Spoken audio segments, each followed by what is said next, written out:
for Crunchy. today. Clap, clap, cause I got dice that jingle, jangle, jingle, Jingle jangle. as I go rolling merrily along. And they say, "Oh, ain't you glad you're rolling 20s?" And that song ain't so very far from wrong. D&D, yeah. Welcome, ladies and my gentlemen. ears.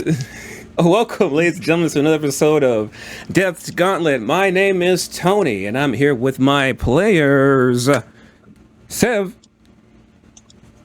Shalom. Spash, Hello. Brandon, Hello, hello. and this time around, we have another absence on our hands. We are missing our boy Thanagar, played by James. They are currently doing some homework, we'll say. And but this time around, we have Sev playing Chiron. And with that, let us begin. And I'm going to play the intro and begin. Hello, ladies and gentlemen, and all those in between, and welcome to a D&D experience like no other. A Dungeons & Dragons adventure where the players themselves know that their characters will, in fact, die. Trapped in some sort of game orchestrated by a being known simply as him. The players and their characters will face trials that will test them in every way imaginable. Tests of strength and dexterity, wisdom and intelligence, charisma and courage, a variety of sorts never seen before. Will they rise to the challenge and conquer every level that stands before them? Or will they find the truth, the real reason why they're here? Truth. What exactly is the truth? After being told that their homes don't really exist and that they are only here for the purpose of killing the one that brought them here, the truth becomes meaningless and lies become reality. Survival is the name of the game. Freedom is its grand prize, and death might be the only thing that saves them. Remember, it's not when you die that matters, but how that makes life worth living. This is Death's Gauntlet! So let the games begin. That's a long-ass intro now that I think about it. I need to shorten that up. All right, so we begin with a recap of the previous game. Since Spash did it last time, I'm going to leave him out of this. Sev, do you mind? Do I mind what? What's going on? Do you mind recapping what happened in the last episode? In the last episode? You mean the episode I wasn't there for? Yeah. What happened? Totally. Not that I know what happened in that last episode, because I've been off for college stuff for 2 weeks. Yeah. I understand that. Go ahead, tell us what happened, though. Oh, no. That's the thing. I don't know.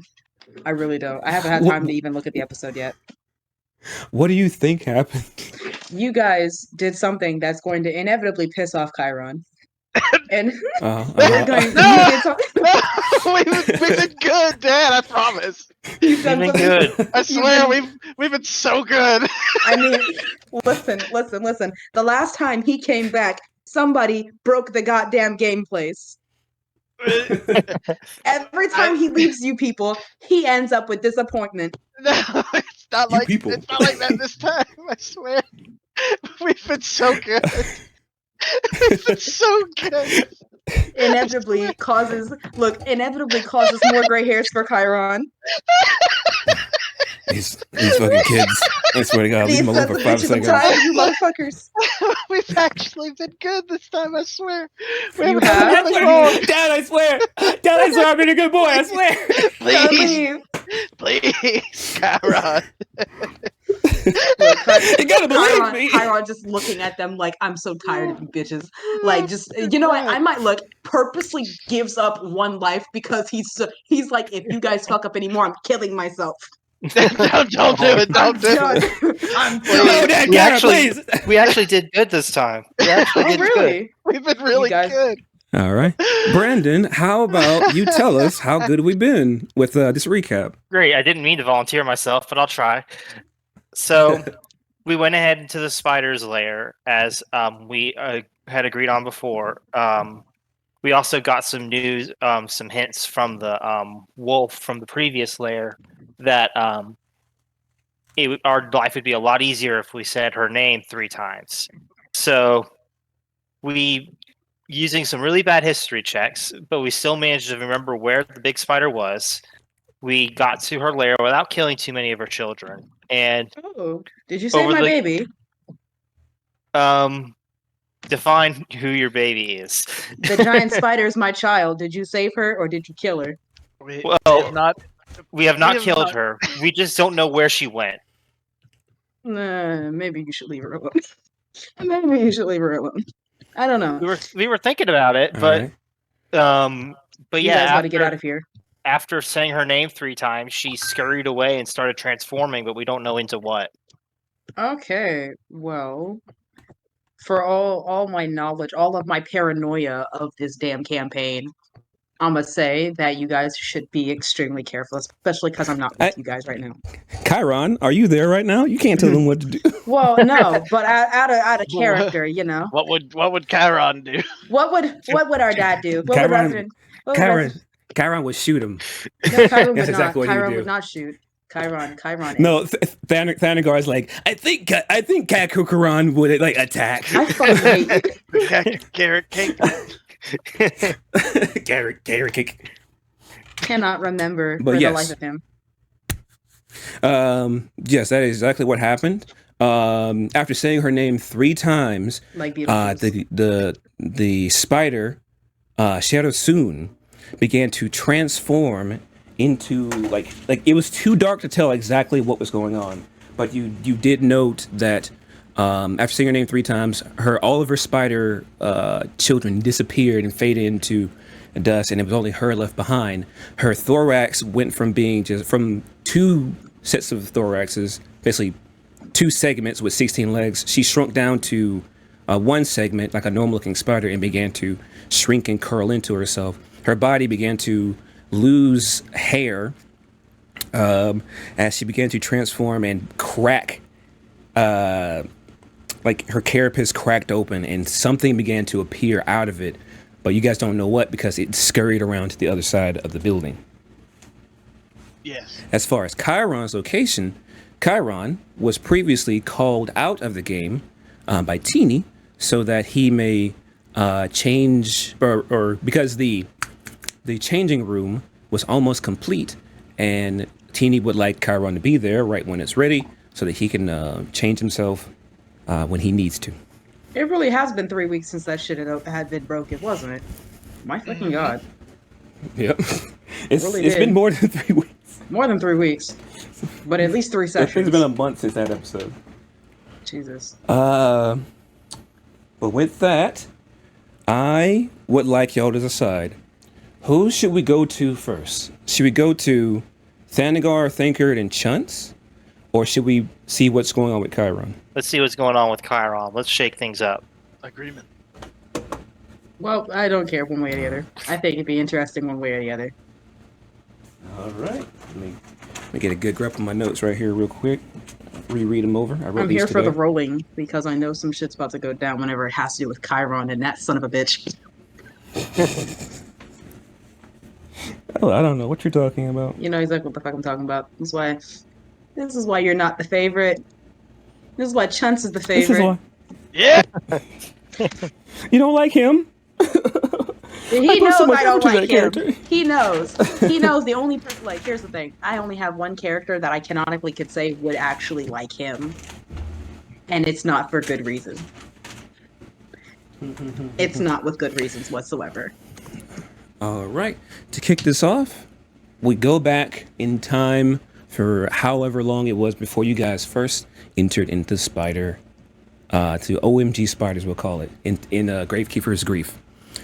Chiron, you looking back at your friends, hoping that that they're going to be okay without you because of what happened last time. You, with the trust of Chuntz Niicely after putting a rope around Thanagar, and the assurance of everybody else that everything's going to be okay, you leave the safe room after it had been saved, and you now are being escorted out with Teeny, and Teeny says to you, this large elephant woman, "All right, as you can see, is currently the changing room is currently under construction, and sorry, I'm stuttering, not her. It's almost finished according to the gentleman working on it right over there, and if you could just wait here for just a little bit, everything should be ready, Mr. Chiron." All right, and she gestures to the rest of the hall, saying, "All right, for the time being, until he says everything's are done, you have the run of the hall to yourself.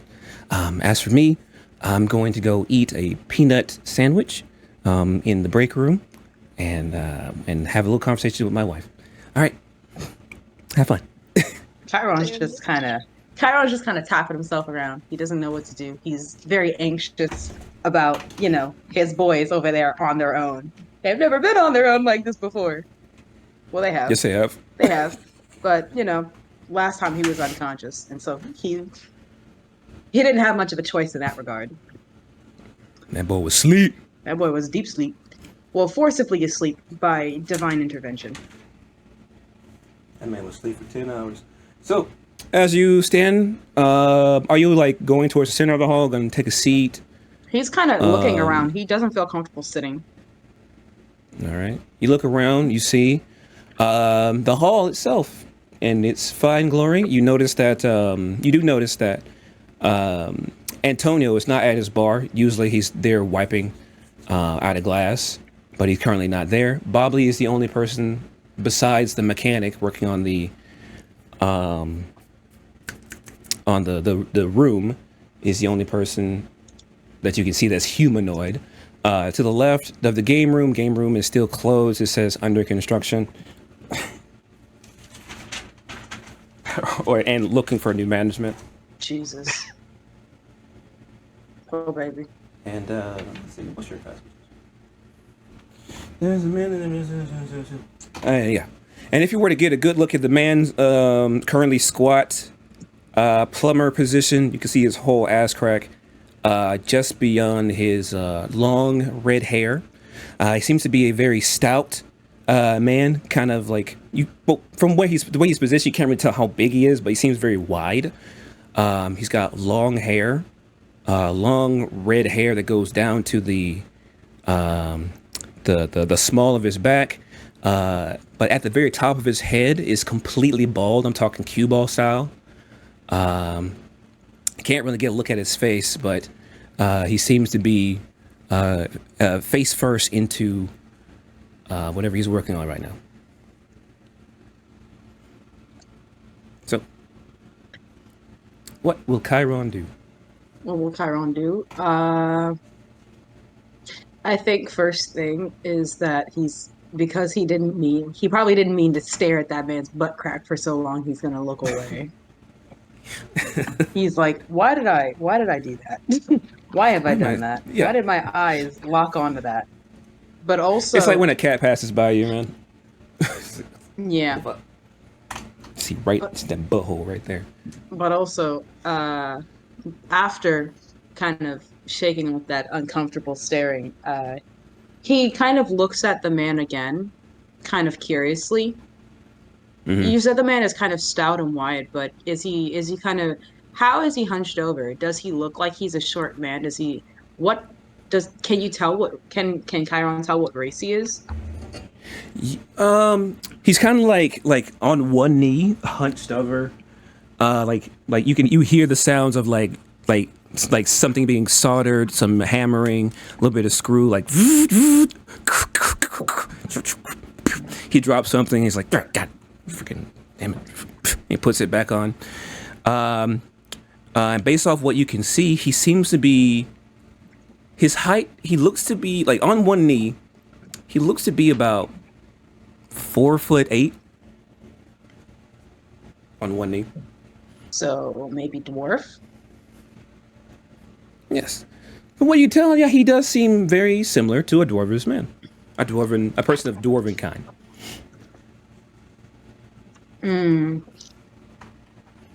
All right, Chiron.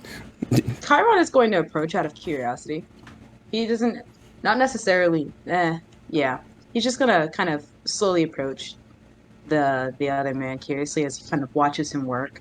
Since he kind of has the run of the hall as is, so he doesn't really have much to do on his own, other than kind of look around and observe his surroundings.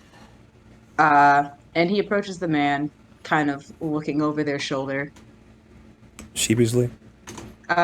He's not sneaking, so it's not like he's trying to be quiet. Unfortunately, he's one of those dads that have those quiet footsteps and scares the shit out of their kids. Oh, like me whenever I walk, I'm over 200 pounds and I walk as if I have no footprint. Oh, yes, that shit. So he kind of does All that and is kind of looking over the man's shoulder curiously, trying to figure out what he's kind of doing. He knows that he's fixing the machine, but kind of looking over the process, All right. As you get closer to the man, he does hear you, but and you see his like his head. You see him pause for a moment, look back quickly, and then go focus deeper into what he's doing at the moment. Like he knows you're there. It's just he's trying his best to stay focused. Yeah. All right. Could you describe his face? All right. From what you can see, at that quick glance, you do notice two particular features. His nose is pretty wide and like square shape from that side angle. You do notice that he doesn't have a mustache, nor does he have facial hair, any other facial hair.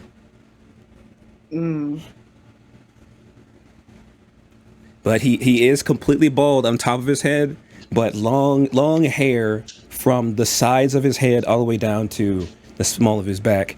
It's like he's no business in the front, all party in the back. All right. Like a mullet.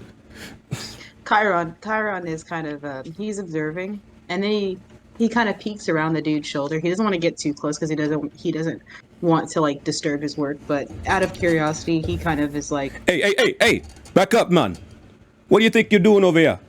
I'm busy doing something. Does he have a Jamaican accent, my guy? Yes.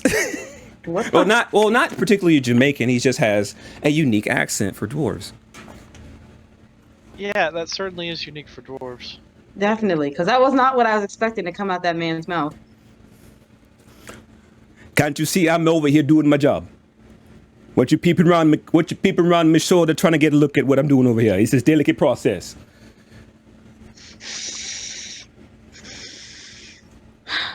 Chiron. He kind of looks over the man. He kind of takes in their kind of view, and he's just, for some reason, he's kind of cued in on this individual, and I described everything but his skin tone. Yeah. His skin tone is like a peachy color. That's even more awkward. This is even more awkward. Okay, whatever. It is what it is. But, okay. He is what he is. I ain't got nothing to say about that. It's fantasy. It is. I can make up whatever I want. You can. That you can. Imagination. But, Chiron's gonna ask the Everybody's so creative. Shh. Holy crap. But Chiron's gonna ask for the man's name, kind of just out of, he's like, I'm sorry, my name is Chiron, and kind of introduces himself while implying an introduction in return. All right. He looks at you and like, kind of looks like what in the what? I'm in the.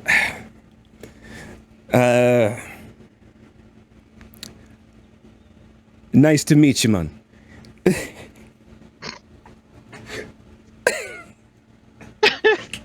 Yeah, he looks. His accent is so. It's so unique. Everybody's so great. I'm trying to figure out and Chiron kind of is like, what may I call you? Because like, he introduced himself with his name. What you need to be knowing my name for? Look, well, I didn't ask you for yours. look, Jesus. If you can't tell, I'm really in the middle of something right now. I need to get this done.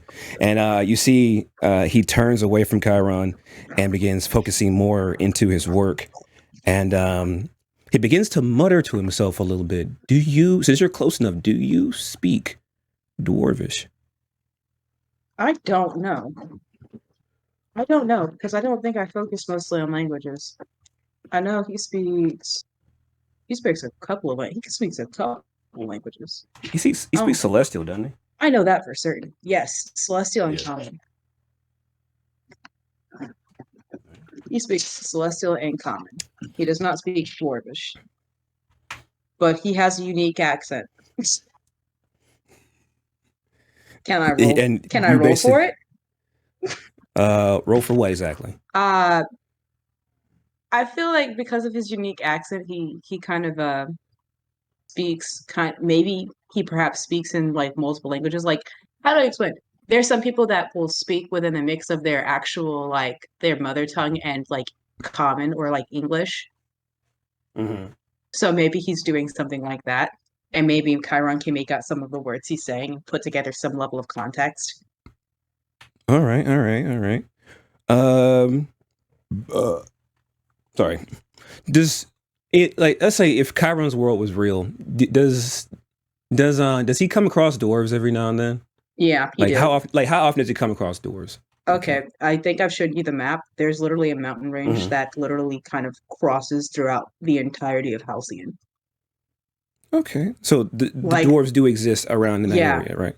Dwarves exist in Privaria, which is neighboring to Halcyon. So in that, they kind of are all over the place. Dwarves are everywhere, anyways, because they're earth elementals. Oh, okay, nice. All right, roll me. How do we want to do this? Oh, what kind of checks can I make here? Make an insight check. Awesome. Let's see if you can get a general vibe of this guy. Fucking 17. He seems to be. That's a 17 plus 2. Oh, God. I told you, I've had a rotten week. At least my roll should be decent. All right.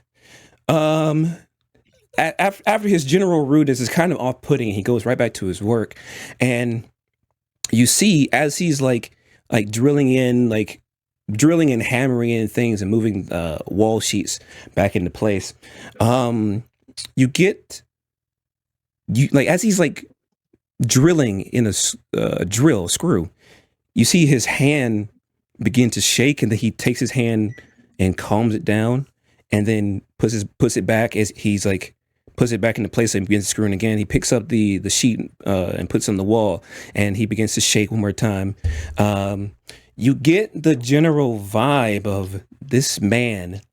He's nervous about something, but you don't really know what. Whether or not he's nervous about you or the situations he's in or his job or like how delicate his job is. You don't really know. As you're watching him, you see him reach into his bag. A bag no bigger than, no bigger than like the Curse of Strahd book, wide and lengthwise. It's about a foot tall. He reaches in and all of his upper body goes into the bag, but he manages to right himself and he begins to pull out this gigantic, glowing, effervescent crystal. Whoa. Hold up. And he's like, hold up. With that, can I make like an arcana or an insight check on that? To see make art. Yeah. Yep. Let me do that because I want to see if I know what that shit is. He's no geologist, but let's figure out if we know anything about rocks from our dumbass son who keeps on bringing shiny shit home. That is a arcane. 15. And that, what was I say? Insight? Mm-hmm. That was Arcana. last time was insight. This Oh, time this is is arcane. So that's 15 plus 3. Yeah. That's 18. Ooh, 18. Ooh. You don't necessarily recognize what this particular it looks if anything, if I were to describe it, it looks like a 1, 2, 3. It looks like a D8, but a little bit longer in height wise. Oh, So it's one of those fancy and boys. it's like, yeah, it's like this effervescent glowing crystal. You don't necessarily know exactly what it is, but you can feel it. You can feel like the magical energy just flowing off of it, and it's just like oozing very, very powerful magic. And but with that insight check on Gordon, you can see Gordon. Sorry. I know his name now. on the dwarf. No, you don't. No, I don't. I said it wrong anyway. It's Ramsey. With the insight check on, it's actually Poopin' Stoofer. With that insight check on him, you can see that he's not shaking when handling this. He's actually very calm and collected in comparison to when he was actually working on the machine itself when you first saw it. With this, he's actually very focused and very calm about it, despite how powerful this magic is. And you hear him say, "Oh no, okay, gotta be right careful with this. Okay." And then he still sees you stand there. He's like, "Excuse me, do you mind taking a couple feet back, you boom clot? Come on." The bruh's already lit. The bruh's already a good distance away. He's just kind of looking. Okay. So I imagine Chiron being like maybe more than like 5 feet away. He's a respectful distance away. He never got way too close. So I'm like, whenever he says get back, he's like, how much farther do you want me to be on the other side of the damn room? I'm only 3 inches. He's like, do you know what this is? Do you know what this is, I ask you? No. This is a very powerful magic. I'm only able to hold this as he's like says he's holding it. It's like hovering above his hands, and he's just like, it's like maybe like 3-4 inches off of his hand as he's moving it around. It's not even touching it, honestly. This is very powerful magic. If I drop this, I don't even want to imagine what the hell would happen if I drop this. So, if you don't mind, could you please, maybe like another 5 or so feet back. You're making me nervous over here, man. The dude's already, look, he practically sits in the couch. He's just like... It's like, bro, I'm over here. Like, I'm over here. I don't know what else you want, how far you want me to go. All right. I appreciate that. And my name is Gordon Moonstone. And as he hold up. Sorry. Did Myra mention any dwarves? I know she said that she'd met dwarves before, but I'm trying to remember if she said anything in particular. She did mention a dwarf, yes. And he had no beard. Whether or not it was this dwarf. I don't know if it was this dwarf, but here's the thing: with the inkling suspicion from previous interaction that there are people that have been here prior to us that are still trapped here. My paranoia is on high right now. I can smell it. I'm just trying to figure out if it is possible that this is also another individual who's been here prior to us and is trapped here as well. Not that he's going to actively ask him, not that he's going to ask that directly, because they're in the literal save room where him could pop up at any godforsaken moment. No, you're in the lobby, not the safe room. Well, lobby, even so, he still pops up trying to drink a fucking cocktail every 5 minutes. I don't trust his ass. Ask a wrong question. Speaking of which, well, fuck you. I'm kidding. I don't like him. As he begins to place this and handle this large, gigantic crystal. This crystal stand is about 2 feet tall and about a foot wide. And he takes it, and then he takes his right hand and like hits the side of it, and poof, and begins to spin, and the glowing energy begins to ripple off like waves, like woo, woo, woo, woo, woo. Like you can see this light that's coming off like as if like Chiron with your other eyes. If you were to act, with your other eyes, you can even see like the magical energy just flowing off of this device as this dwarven man takes it and slowly places it behind a panel in like this secure device where it sits and floats, and he presses a couple screws. He tightens a couple screws, tightens a couple bolts, hammers something down gently, ting, ting, ting, ting, and then begins to get everything back in place. Fix everything back into place.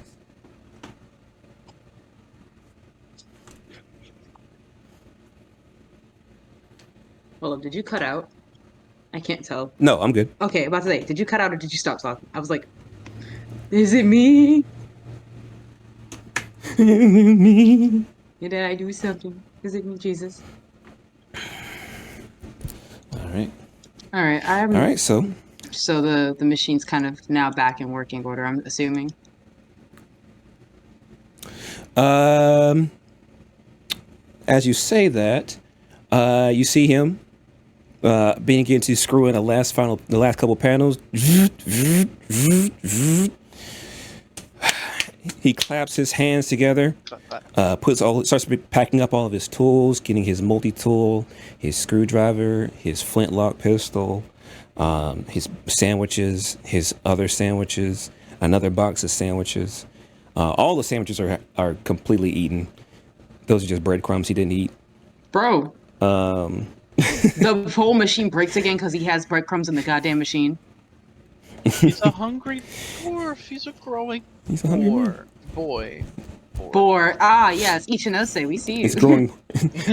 he snorts. He's a growing boar.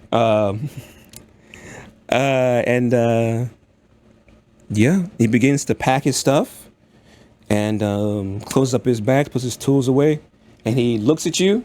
Mm. He nods his head and he begins to walk towards a door that appears. Oh, wait, no. He begins to walk towards the door that Teeny walks in whenever she leaves the front desk. Staff lounge. All right, would you like to do anything? Chiron is going to, well, I'm gonna assume as the dwarf is walking over to the door, Chiron is going to stand up. He's going to stand up, walk to him, and thank him for fixing the machine, because you don't get as much appreciation as they deserve. He doesn't have good riz, but he knows how to show appreciation to service workers. All right. How can I help you? I just got done with this machine, and should be up and ready in a couple. So give it a little bit. He just thanks the man for taking the time out to fix it. It ain't no problem. It's literally my job. And he he turns around quickly and begins to walk away. Would you like to ask him anything before you go, or are you just gonna let him walk? I don't think this is the right time to ask him anything, but I don't know when I'll see him again, and that's the problem. He doesn't know this man well enough to feel like he'd answer any questions upright. And because they're in the lobby, he knows that this is a very sensitive point where, him could show up at any time and distort or, destroy anything that basically could lead to any real answers. Because he still doesn't trust him, right. Despite the fact that he said he wouldn't harm them. It didn't guarantee anyone else's safety. He's not stupid. Gotcha. He's not stupid. And I'm not stupid either. Right. I'm paranoid. All right. As he begins muttering to himself, make a perception check. Okay, good stuff. This is like both like sight and listening. Oh shit. All right, cool. We doing the big boy rolls. I would like to get one of my goddamn dice. I was doing so well, and then that bitch said, "Yeah, I'm done. I'm gonna die now." I have no idea where the fuck I put it. Hello. You are a 15. You said plus what? It's your perception. Perception. Let's see. Where'd you go? It's wisdom. It is wisdom, yes. Okay, wisdom. That's plus 2. That's 17. 17. Goddamn, Chiron. Chiron's smart today. Chiron doesn't have brain fog. He's out, running for his life today, so he's good. So you got a 17? Yeah. I was like, my roll was 15 Right. plus 2. All right.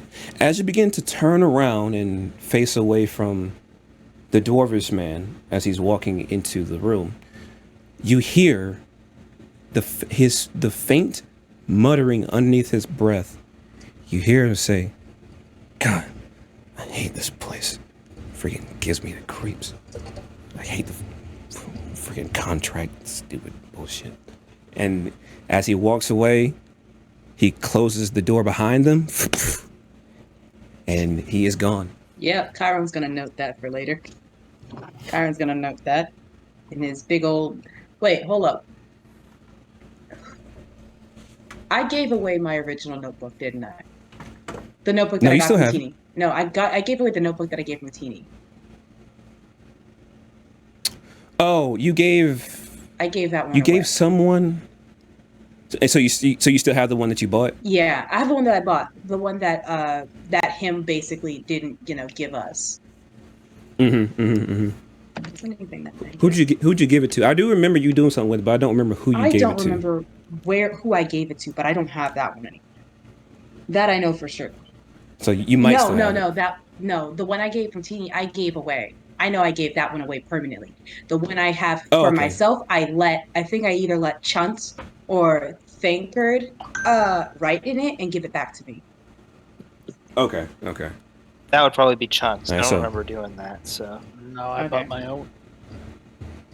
No, it was something that was I think I was trying to share information and I didn't want to say it out loud, so I had people writing in my book. The last time that notebook was done was in one of our very first pre-campaign stuff. Basically, you wrote down something that you saw on the wall, Yeah. and you showed everybody, and that was when the campaign started. I think that was the last time I know that you wrote in the book. No, that wasn't the last time I read in the book though. Because I wrote in the book All right. again right after I woke up. Oh, so that means you probably still have it. The one of which I bought, yeah. But the one that I gave Yeah, to Teeny, you I still have have no it. idea where that bitch went. Because I don't have that in my If inventory you, at all. well, if you need another one, Oh no, I don't. you know where to find it. Nyeh. All right. So what do you do? With that, I'm going to open up my own personal notebook and note that down. All right. Because that's As you begin, go ahead. basically I was just trying to explain. Hold up, where's my notes? Where is this? Up here. All right. As you begin writing things down in your notebook about what just happened, with that check of 17, just before you look down in your peripherals above you, you're facing towards the entryway of the petting zoo. You see a figure. It was just but a glance you noticed them. And you look, and at that glance, you look up, and then you look again. You see them, you look down, you look up again at a glance, and they're gone. The figure you saw was shrouded in a silhouette, a black silhouette. They seemed tall and slender. No facial features could be seen. The only thing you could see was bright, glowing eyes. Blurry, bright, glowing eyes, and what looked to be a stag head. What? For a head. Huh? Wait, hold up. You said bright glowing eyes and a stag head. Yeah, bright white glowing eyes and a stag head. But that was just but a moment. That's not nightmare fuel for the next 3 weeks.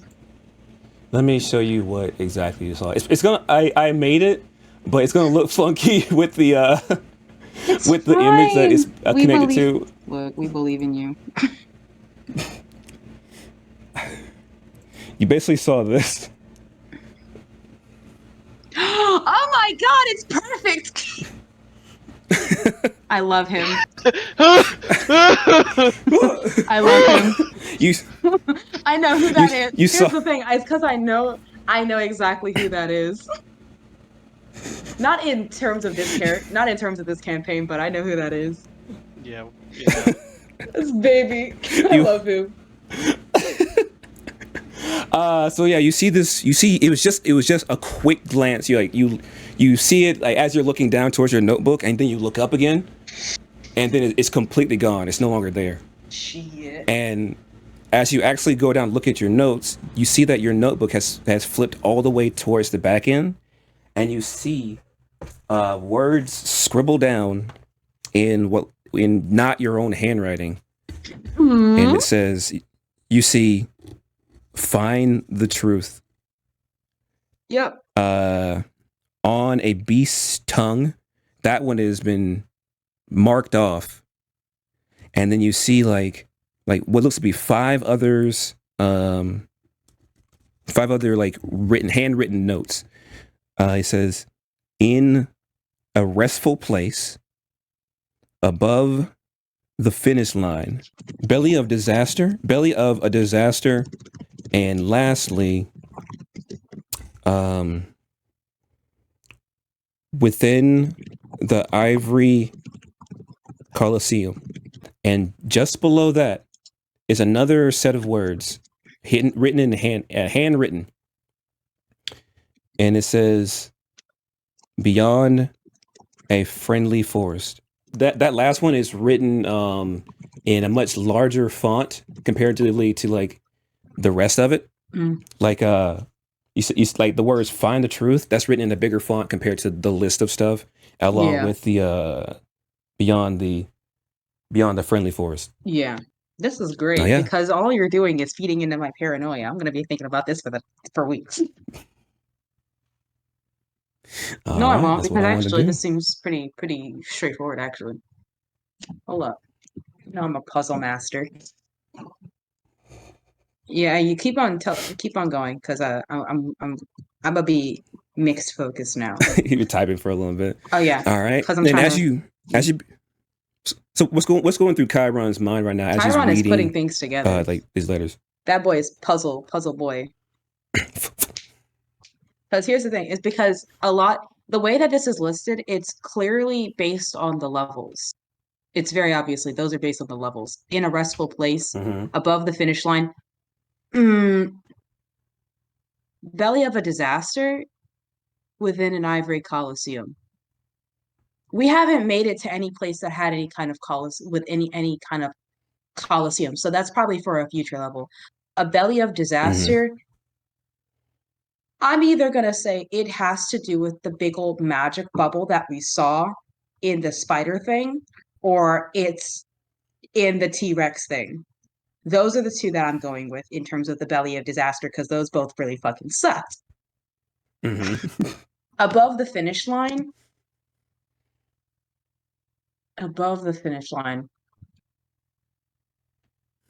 I think that that one's a little tricky because I don't think we've done any race themed like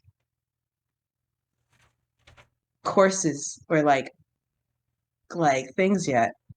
Above the finish line. It might have to do with something inside the actual like safe room.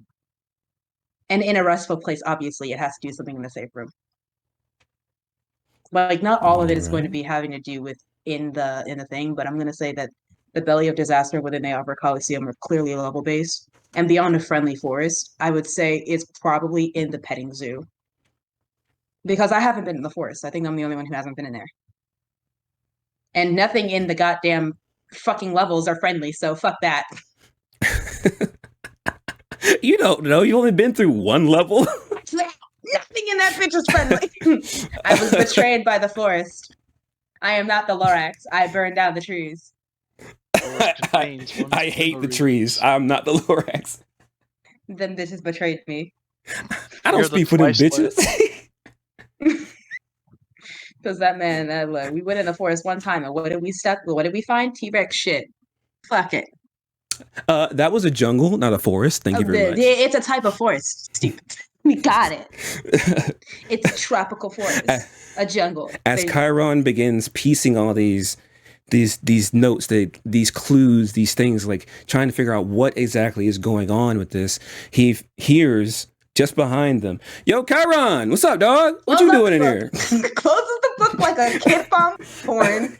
Does not want to open that. Look, pats it away. Oh, what you got there, Chiron? What's in your hand? Look, he doesn't say anything. He just kind of slowly looks behind him like, are you shitting me? Yo! And you see him. You God see damn it. this tall, dark figure with a big, grinning, toothy smile. The only thing you see is his smile, covered with his whole form is covered in a cosmic-like cloak where whenever he moves, the patterns move as well. And he says, "Chiron, what are you doing here, dog?" Goes in for a fist bump. Chiron is not going to give him a fist bump. All right, appreciate it. He fist bumps himself. How are you doing? Look, Chiron literally is just like the context of a situation where he's in here and not with his friends. What the fuck do you think? He just kind of looks at him like parental disappointment. Oh, okay. I do remember. Teeny did say that the changing room is almost ready. Hey, you ready? Hey, you ready to change your fate? Hey, I'm rooting for you. I always remember. I'm always rooting for you. The awkwardness between the two is just so strong. Whoo. Peak. Oh, this is awkward. Chiron is just Jesus. Chiron was on. Chiron is gonna go and kind of step away and go closer towards the bar. More or less. Oh, you going to the bar too? I was just about to ask. You want to get something to drink? I need to talk to you real quick, man. Chiron wants so badly to just get the fuck. Come on. Come on. I'll order you something to drink. Hey, Antonio. And he steps on he pats the bar. Chiron is just gonna sit there. Get me and my boy Chiron something to drink. Chiron is just his expression is just like so tired. He looks so tired. Old man done aged 10 years with his presence. Uh-oh. Whenever him shows up, Chiron he goes from looking like he's like 54, like 43 to 60. Like just in an instant, just leaks out of his ears. Antonio shows up and he's like, sorry about that. I was doing something in the back. What can I get you fellas? Him pops in. He says, "Get me one apple martini." Chiron, you want apple martini? Chiron's just gonna be like, shoo him off. He's like, whatever you want, whatever. He doesn't care. Yeah. Man, look at this card. Look at it. Somebody can't handle their coffee. Am I right, my guy? Antonio? And Antonio looks at him and is like, Yep. Chiron is kind of looking at Antonio like, don't entertain him if you don't want to. Look respectful. He looks at you like he's my boss. Look, Chiron quietly is just like the silent understanding of, yes, I know, but like, here's 5 gold. If you don't want to deal with him, you can walk away. and he begins looking at you guys, staring at each other. It's like, what's going on here? You guys flirting with each other? The silent conversation between the two is like flirting, and Chiron's just like, I'm married. Oh, you see that, Antonio? He thinks he's married. Oh, these guys are cards. Anyway, yeah, give me that apple martini. Get him a Maribel macchiato. You know what I'm talking about. And he's like, a Maribel macchiato. I've never made that before. What the fuck is that? I guess I'll make something up. Look, what the fuck is that? And as Antonio begins to turn around and fetch whatever ingredients make a Maribel macchiato. Is that even a thing? I had to go and look it up. It's not. I just made it up. You're a liar, because here's the thing. You be wrong, because that is a thing. What? I hate you here. Well, Mirabelle and caramel I know I said- macchiato. yeah, caramel macchiato. I know that. I know that's real, but a Maribel macchiato. Well, it's just without the fucking caramel. Just a regular I- macchiato. Oh, I just assume so. Or it's a type of coffee. maybe it's a type like whatever a caramel macchiato is. Maybe instead of caramel, it's like strawberry. Whatever that would make. Sounds all right. But yeah. So he's like, as you guys are waiting there, the awkward silence is very potent. It's not awkward for Chiron, because Chiron doesn't want to fucking be here. Chiron's already been like, well, he's tuned out this man already. Well, yeah. You come here often? Chiron, look, the slow look of I'm not look, it's as if he aged down, and like it's weird because I feel like with him Chiron becomes somewhat unstable in his magic. Like he becomes somewhat unstable because it is very much like a mix between kind of Fae, his Asmar, and the link he has with his wife. It makes him look slightly unstable, so he looks slightly younger or older depending on his his mood. Like slits in his face where his so he now begins looks to kind of transform. He looks like a slightly irritated younger man. Like, excuse you? What the like the gray in his hair is still prominent, but like it's very clear, like it's one of like, you know, when you go to the club and you meet that weirdly attractive dude and then they're like, ha, no, get away from me. Sorry, no, I don't know that. Oh, I don't know you.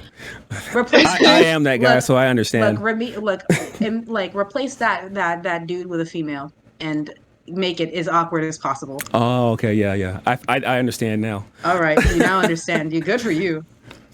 Everybody has their moments of being awkward, but him is gonna have his bad flirt moment right now. All right. As you guys sit there and he awkwardly tries to make conversation, Antonio brings back the apple martini and the Maribel macchiato. You see him go, thank you so much. Oh, this is tough. He in his nervousness, he doesn't drink the glass it comes in. He basically inhales the entire thing. Oh, damn. Glass and all. Damn, that's real. He's like, not right, that. I appreciate it. Look, Chiron looks at him like eyes wide, but like because he's kind of in his younger form, he can't hide the slight smile because it's funny to see this man kind of flounder on himself. So it's just like, what the fuck? Did you just have a positive emote next to me? Positive emotion? Just him eat the whole thing. And Chiron just finds it slightly humorous, and it's just the slightest, like the smallest smile he could manage. Like, there it is. There it is. I see it. I did it. Antonio. And I need 2 more caramel macchiatos. Nobody believes him. Look, I did it. I did it. I made him smile. Antonio looks back to see Chiron smiling, but sees him grimacing instead. What are you talking about? Gaslight. No, he's like, gaslight the shit out of him. No, Antonio is like, I didn't think you'd be able to do it, and he takes out a gold coin and flips it towards him. And it's like, good job. It's like, sorry, Chiron. I was betting that he wouldn't be able to make you laugh this whole time. I didn't laugh. Well, show any form of. This is getting awkward for me. Apologies, Chiron. And Chiron, when it comes to Antonio, look. It was really weird because if him had made him slightly smile, Antonio just made this man practically grin, and it's really weird. He's a little unstable right now. All right, you too. Have at it. And Antonio walks away, straightening up his tie, and him is there. He turns to you, and he said, well, I'm glad you're here, Chiron, because I've been meaning to ask you something, right? So, my first question, What happened during your fight with Myra? And he looks at you with a very puzzling look. His head is tilted. Because when I was watching it, and I noticed like things were going good until like at one point everything just seems to stop, and then it just restarted, and you guys were still there, but you guys taking a little bit longer than last time to fight all those wolves. I was kind of confused. I kind of ignored it, but yeah. What happened during that fight? Look, Chiron kind of is looking at his drink, and he's playing with the glass, trying to think of, sort of remember what happened, and his younger look kind of ages again to like his normal like older looking self, almost as if he was just like calming down from whatever he was experiencing prior, which is the tomfoolery between Antonio and him. And he explains not entirely what happens, but he kind of is just like, they went in, they fought some of the wolves. The wolves, they kind of intimidated, so they didn't have to kill him because he found it to be a waste of time. He didn't like doing things that were inefficient, so he just was looking for the larger wolf. So he basically was like, he speed ran that shit. It was just took a little longer than normal. All right. Make a deception check. Which is great because Chiron doesn't normally lie at all. Chiron's not normally a liar. Holy fuck. What the hell is that 19 doing here? Hello, you like me. I told you, today is a great day for murder and lies. But I got a natural 19. Where's deception? 19. I got a 19, so deception is +3. Oh wow, that's 20 fucking 2. 3 in deception. Oh, okay. Oh, what was that? What was that? What fell? Oh, nothing. Hold up, before you start again, I need to go to the bathroom. I've been drinking iced tea this entire time. All right. How are you boys enjoying the role play? This is intense. Not too bad. Oop, I'm echoing. Don't give any ideas. All right. It was in the Apple Teeny. I'm back. I shouldn't give him any opportunities or any ideas. I was in the bathroom. What happened? Nothing. I gave the DM a bad idea. Don't worry about it. No, because Father needs to know what he's up against before we do some fuck shit. What did you do? What have you done? Chuntz, what have you done? No, it wasn't me, I promise. Stop getting me in trouble, and he smacks. I didn't do anything. And just like we're in a completely different plane of existence, and we're still having to defend ourselves from Chiron. You guys just sit there, just like, what do we do now? Got kicked from tabletop. So let us know if we need it. Oh, I'll bring it up once we're ready. I'm looking at a spell. I'm trying to figure out what the save is for it, but I can't see anything. You see him begin to like. He looks at you, and he's like, huh.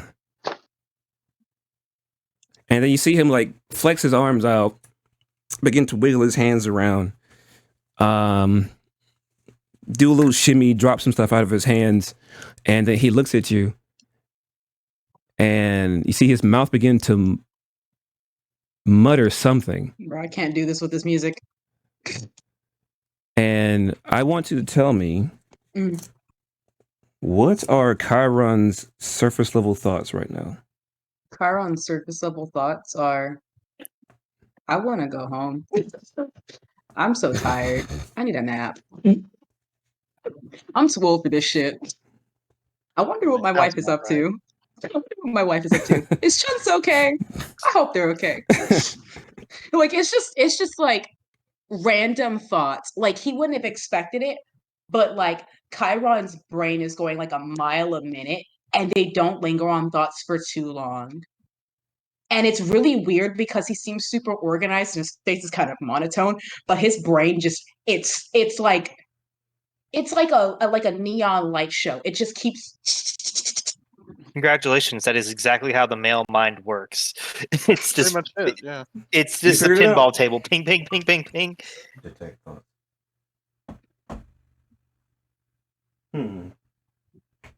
So yeah, that's Chiron's brain at the moment. There's no like any deeper thoughts than that are already kind of pushed down into a more emotional Alright. territory.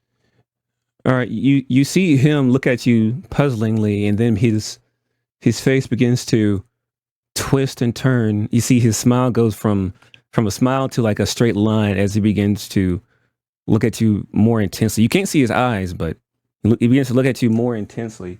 Make a wisdom save for me. Are you trying to see into my thoughts, my dude?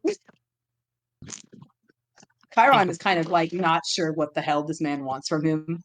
In completely Because- unrelated news, my dice just rolled a 20 on the D20, a 6 on the D6, and a 4 on the D4 when I was And you born. wasted I wasted it. You wasted that You luck, wasted dude. I'm just sitting here it. rolling my dice, and I just got 3 perfects in a row. And I'm like, come on. I got an 18. Those dice are loaded, just like these bases. These are all my metal dice, so they're having a fun time fucking around and finding out. Yeah, And I needed wisdom. What's Yeah, the that's spell my save? wisdom. Yeah, I needed a saving throw. That's +4.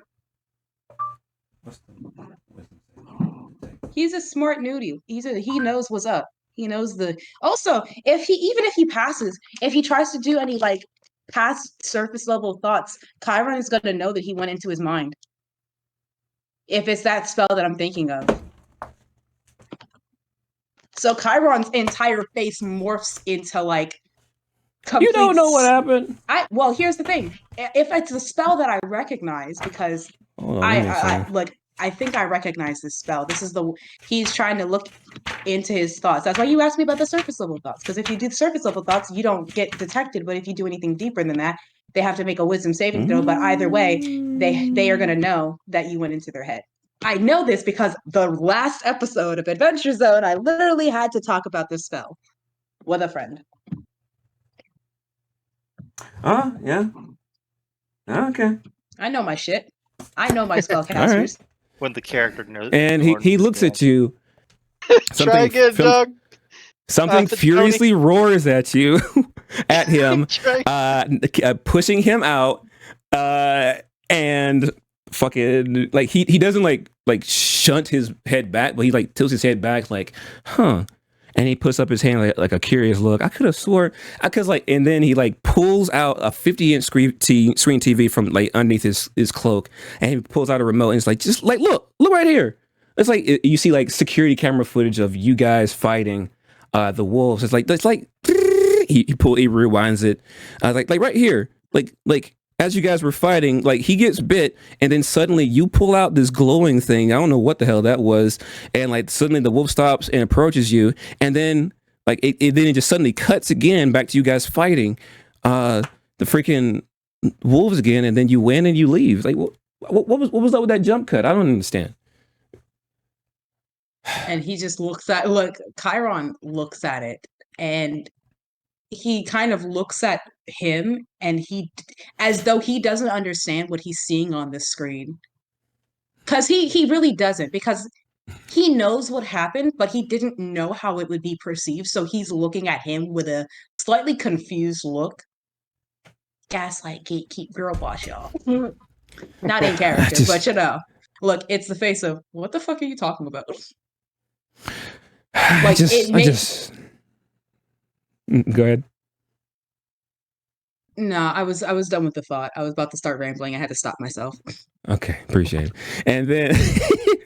And then he's just like, I just don't understand. He takes the TV, puts it back into himself, and just like, Chiron, I'll not tell you this, but I get the feeling that you don't like me, man. Is that true? Chiron with the deadest face. He says, I don't. Oh, Congratulations, Mr. Obvious. Look, Chiron's just with the deadest face. You couldn't tell that by all the other times we've interacted. Like, it's not even a matter of like. I thought that when we spoke to each other, like we were joking around, playing. Like I promised you that I wouldn't hurt I wouldn't lie to you or hurt your friends or hurt anybody else, but You I thought we have were been friends. lying to us since we got here. Life's a bitch, man. Look, Chiron's just been like, you've been a liar since before you made the pact. And I guarantee you that by having you vow to me, that meant nothing to you. Like, Chiron's just very No, much it looking at him. did.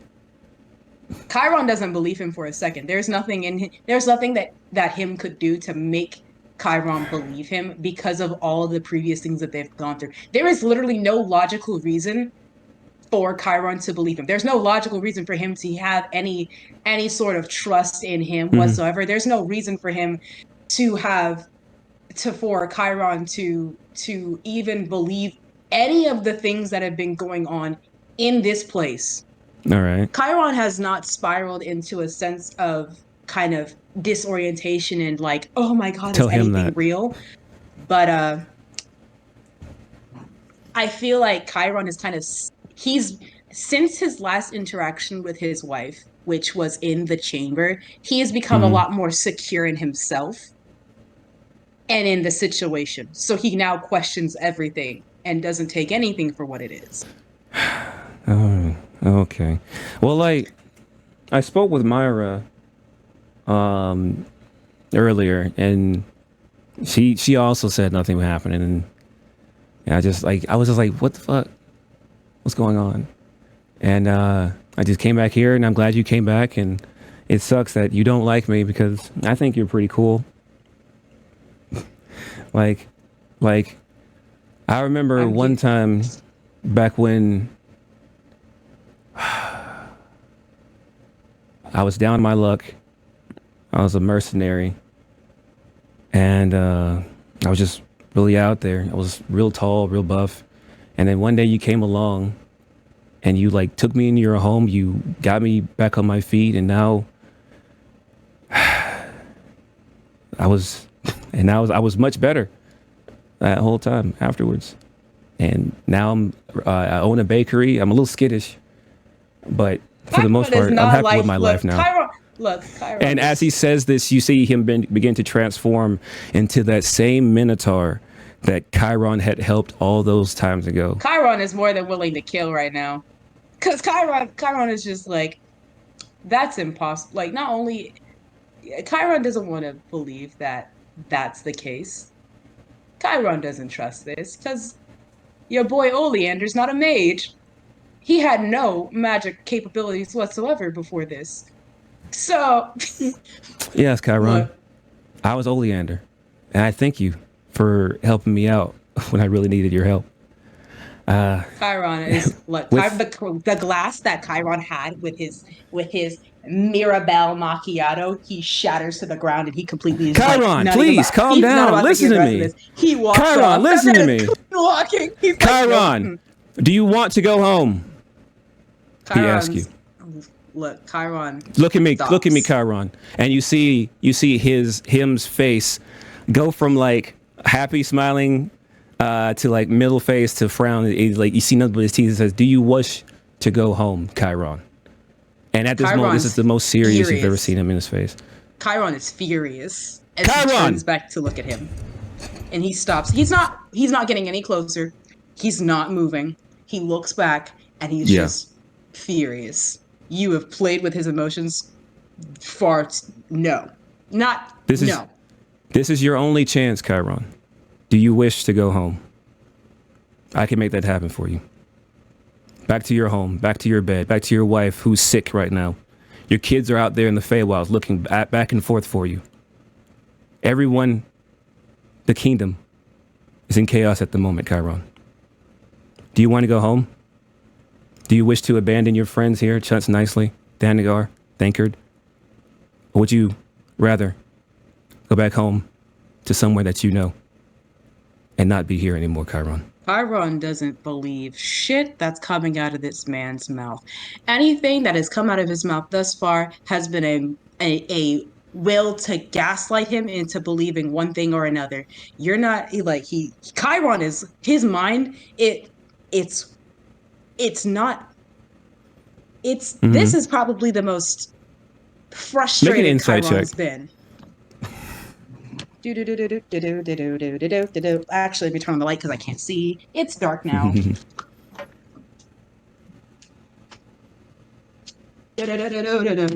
Oh my god, it's a 17. What the fuck is your insight? Hold on. How What are is you my rolling insight? so high? How are you Because rolling so high? my rolls. Wait, is that not a D20? Yeah, D20.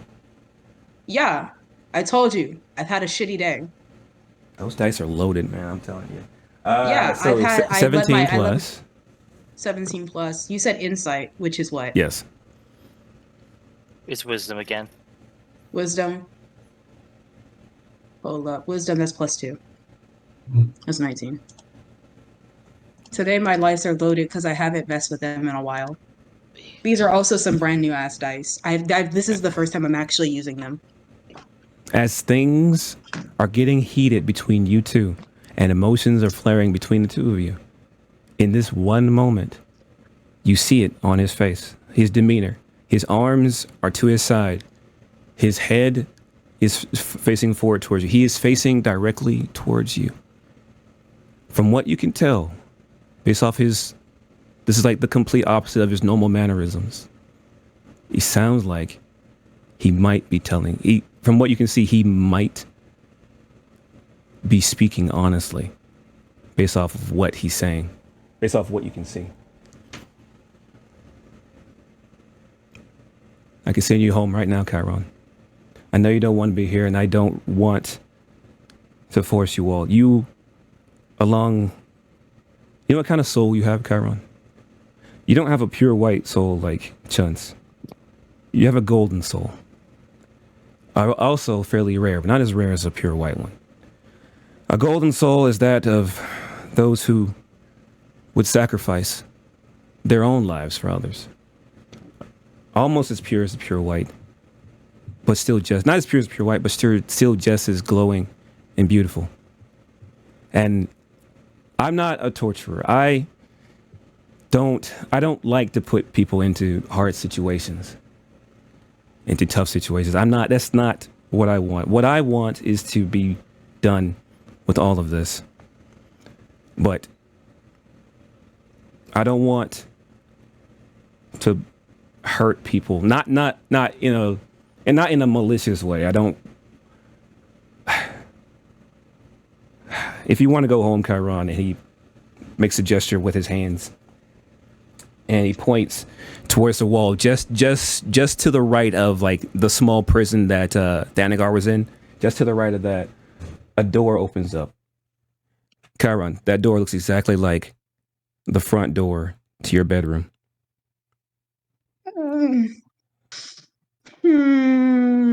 If you want to go home, there's a door.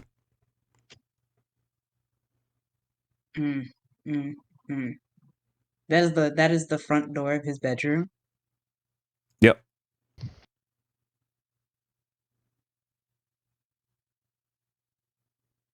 But if you wish to stay and help your friends get out of here, you can. But this is the only opportunity that you might have to get out of this place. But because I don't like. All right. I say front door. That's the door to your bedroom.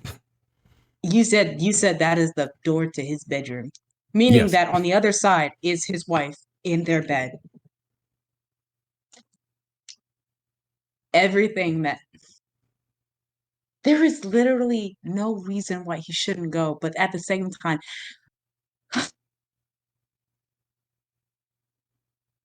I can understand you wanting to leave. A lot of people always leave me. But I don't know.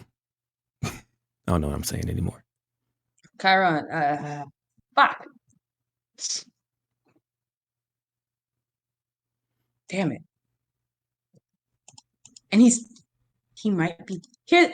It's not even 100%. It's not even 100% that he's telling the truth. It's a might. He seems to be, but it might not.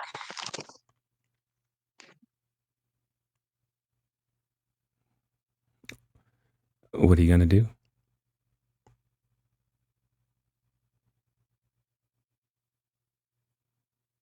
Meanwhile, cut to Chuntz and Meanwhile, cut to Thanagar. them because this is gonna take a moment. This is gonna take a minute. Hard decisions make take time. Mm. All this is happening while they're inside the spider place. I'm so sorry, y'all. No, you're good. It's the eye of the spider. I'm afraid of the spider. There's a spider and I don't really like it. I should probably get my dice back out. It's Since the we're getting last rolling. spider in this level tonight. Oh my god, there's a spider. Wait, it's a man. By the way, I am a pretty good fighter. Ah. I try to add more verses, but I don't want to break your guys' headphones. Can you believe that it is under All right. there? Would you like It's me under to there. cut over to where you want to make a decision, or do you want me to cut over to? You should cut because this is I'm about to actually feel like I don't know how to feel, and also Chiron, this is that fuck. This is gonna fuck with Chiron. This is fucking with me because here's the thing, like this is like either way he feels guilty. Mhm. Either way, Uh-oh. this is fucked. Either way, it's a fucked decision. If he doesn't take it, this might have been the only way he could have possibly got home to his wife and kids. This could have been his only chance because his AC is still super fucking low. There is literally so many chances he could fucking die and not come back. There's not even a chance that he can beat him once they finally if they get to that point. There is no guarantee any which way that they're gonna fucking win.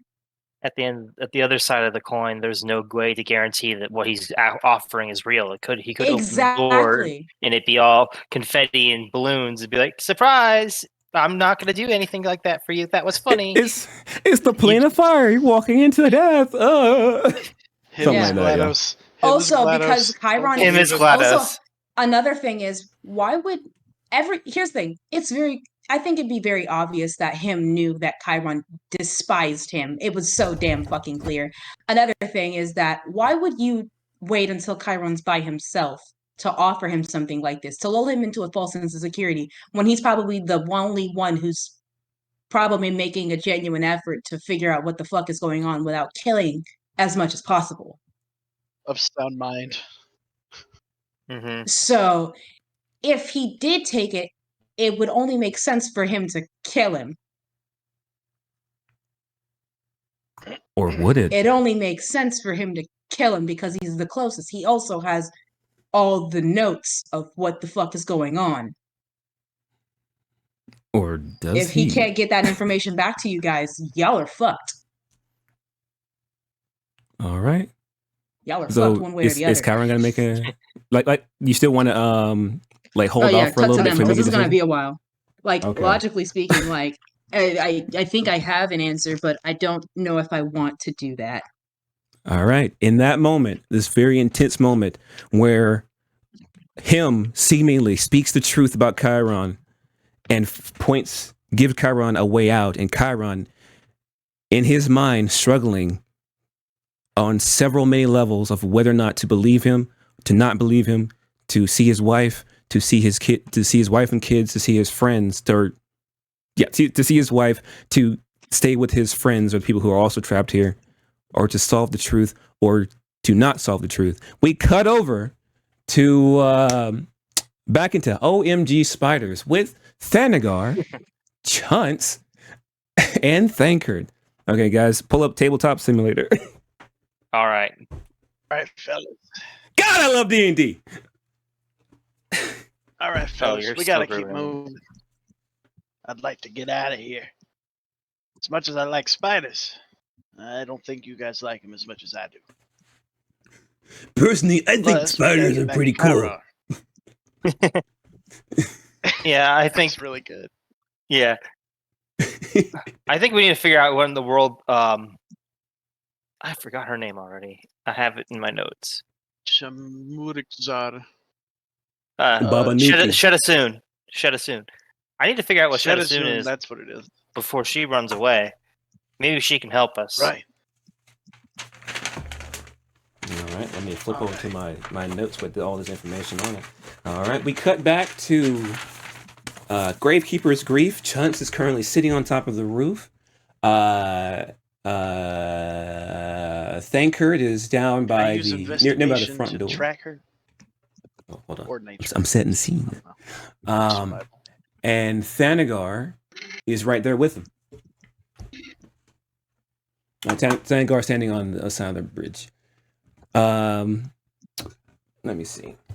The lights are beginning to dim as the toppled over cart is beginning to burn itself out.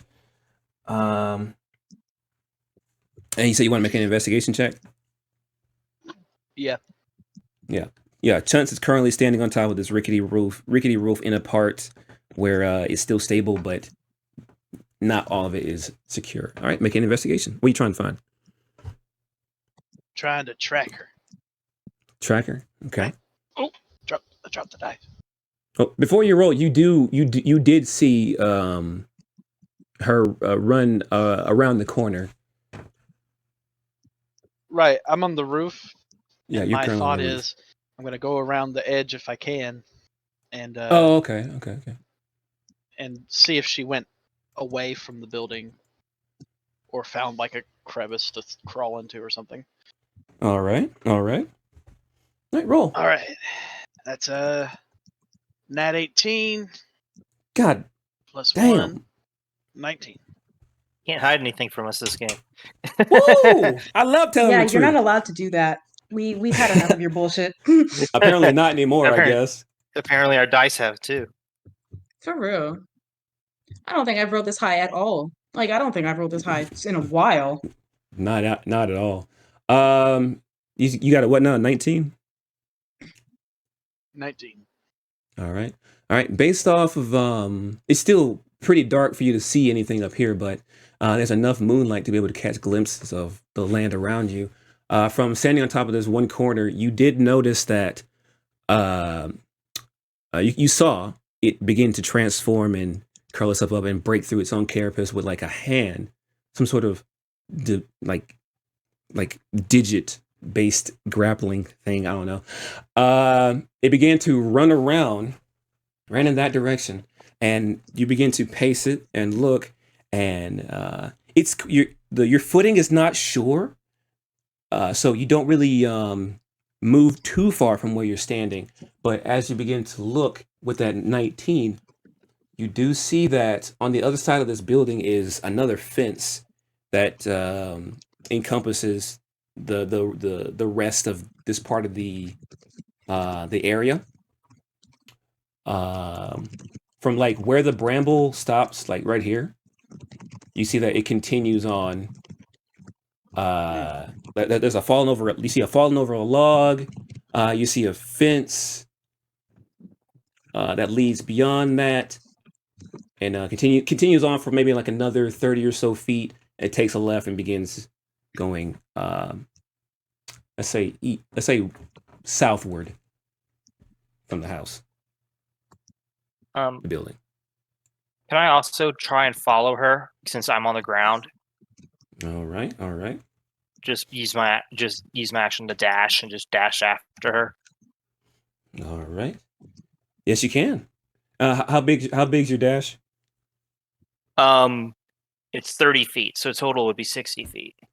All right. Sorry, this image is a little stretched out, so that's 5, 10, 15, 20, 25, 20, 30. 30 will get you. 30. I think 30 Right will here. get you in these two spots here. So yeah, that gets And you that there. would that's just my normal running speed. So Yes. if she tries to get away farther, I'll use my action to dash. All right. Do you have a torch on you? I can. Good. Yes. All right. You light a torch because like the dim light is what's lightening up this area here, and as you get closer to this spot, let's see. Ooh. I'll put that there. And then I will remove this. Come on. Let me do it. Thank you. Come on, tabletop, work with him. All I right. said, no, I don't like you right now. Especially after the bullshit that you did to Chiron. I don't like you right now. That hurted me. Lol. My brain hurts. All right. You see, as you come around this corner and the torch that's lighting up the room, you see what looks to be like a huge figure standing about 10 feet tall. Like you're chasing her right after she turned and ran. And just behind her, just like chasing just behind her, you see this figure. They have several arms, and they're walking in a way like they're posing the way like Sasquatch is when you see them in that one video. Sasquatch like looking Jesus. back at you. They're lumbering. Yeah, they're lumbering, but like you see their hands are on their heads. Two sets of arms are on their heads, and they're shaking. And they see you, they screech out, and then continue running. As the light curls over their body, they continue running in this direction. And now I want to dash, see if I can dash after it. All right. So that'd be 5, Another 10, 30. 15, 20. So that'll be 20 there. Mm-hmm. 25, 30. Another 30 feet would pull you. Yeah, another 30 feet would get you.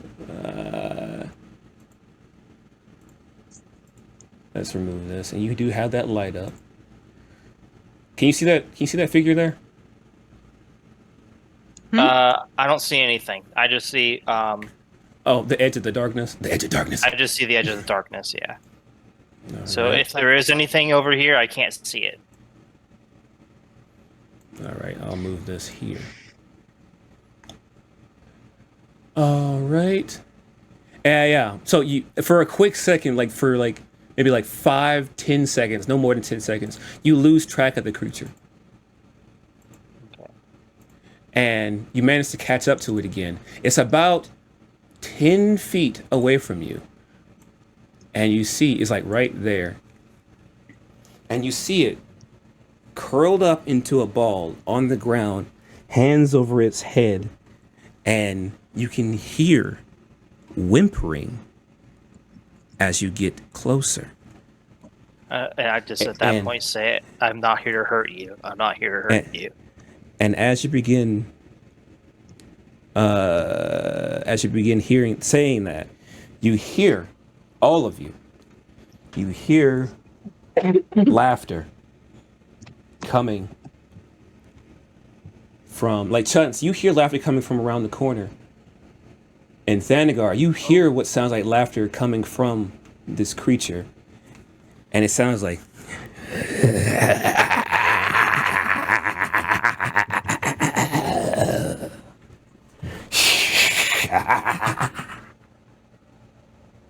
That doesn't sound friend-shaped. Okay. Let's see. What do I have in my nose?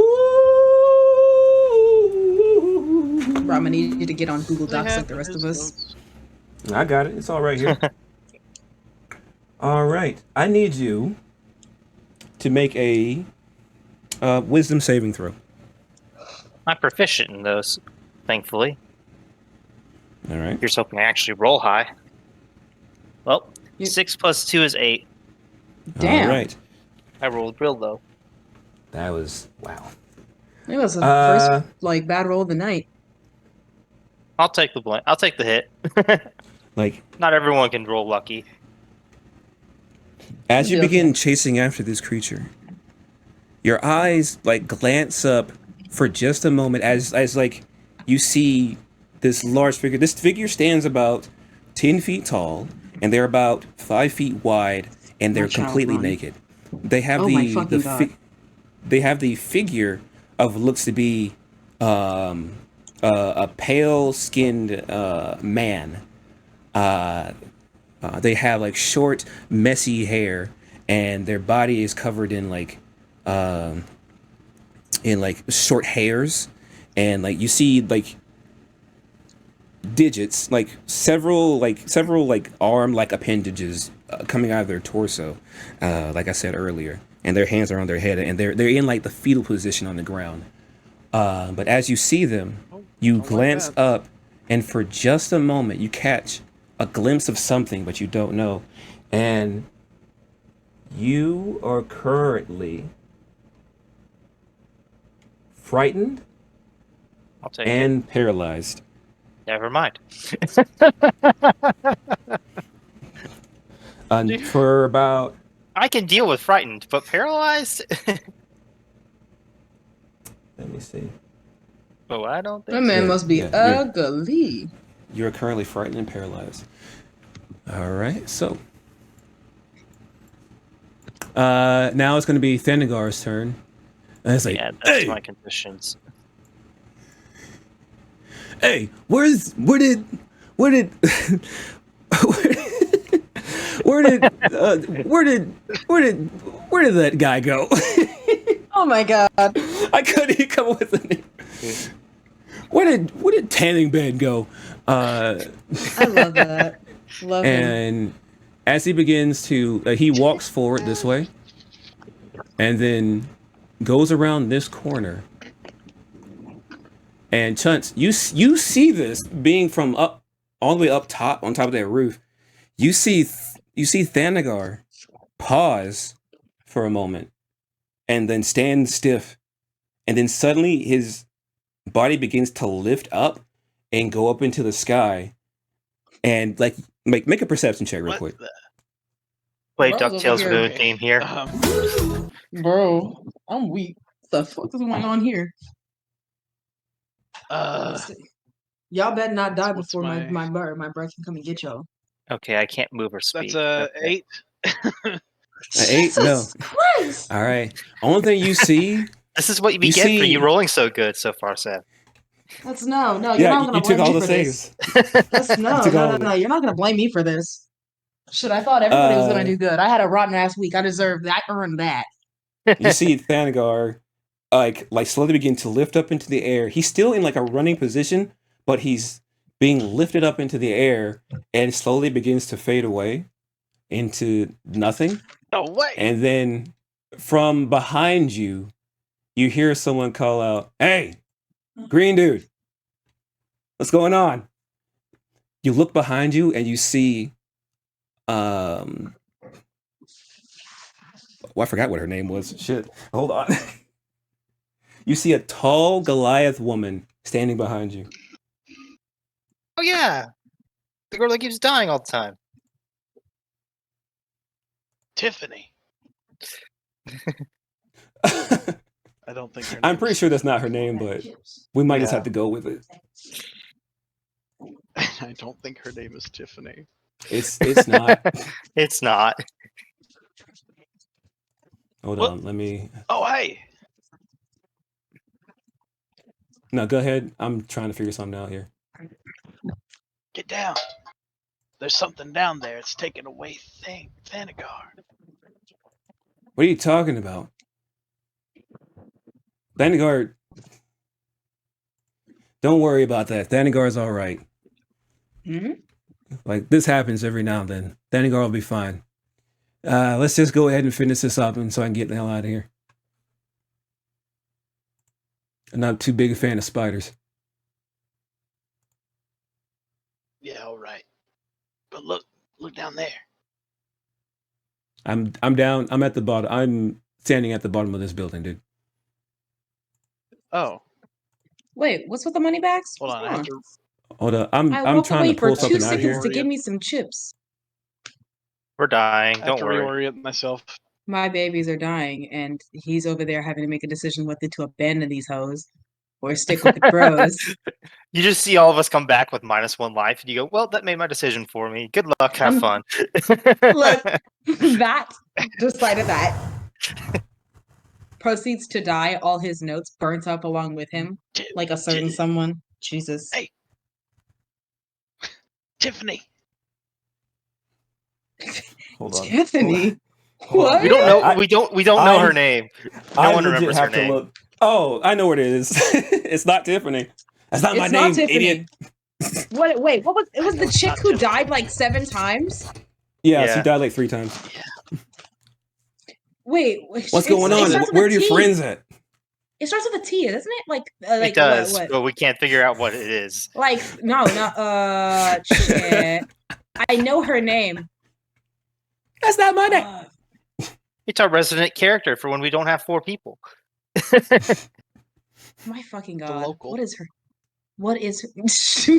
What is her Should name? I say It it? starts. Yeah, go ahead. I might remember Yes, it. please.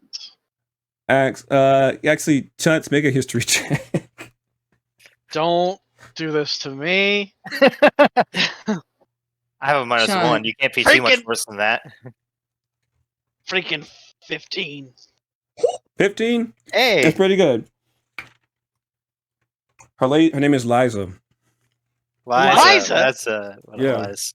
I was way But off. hold up, base. hold Okay. up. You said her name started with a whole T. I No, thought it here's did. the thing. I forgot it was. I was thinking of I forgot T. what it was, but this. No, it wasn't Teeny. I thought it was They're like Talia or something. They're both gray. No. They're both big. Shut up. They're both It is women. to Liza. It is Liza for sure. I remember. Now that you say it, Liza. yeah. No, I don't remember it. Chuntz, And what I the feel fuck are you gaslit. doing up there? No time to explain. Just look out. There's some sort of freak down there. What freak? I want you don't to get see hurt. anything. I won't get That's how hurt. she Where gets are your hurt. friends at? Well, Thanagar just faded into nothing. And freaking Thancred, he's standing there like a bump on a log, and I don't know what to do. Oh yeah, you can Know see it too. I know what I'm gonna do. Yeah. What? No, you go ahead. You go ahead. I literally couldn't understand you. No, yeah, you go ahead. Okay, What are you gonna do? What are you gonna I do, know what I'm bud? gonna do. I'm gonna jump onto the freak. I'm gonna say, "Release him, freak!" I'm gonna do it with my staff. Right. So he All right. gets a running You're start. gonna. I'd say this ground is pretty precarious. The roof you're standing on is pretty precarious. I'm on the edge of it where the wall is, so I imagine it's a little bit more stable. We'll see. Besides, I don't think I'll need to run and jump, but anyways, I make my way over. All right. Make a dexterity check. Okay, Dexterity save.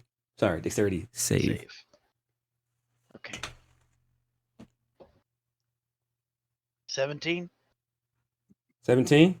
That's good. As you begin walking and creeping your way over towards the other side of this building, the ground gives way for just a second, but you manage to like light-foot it and like hop quickly and land softly to the other side of this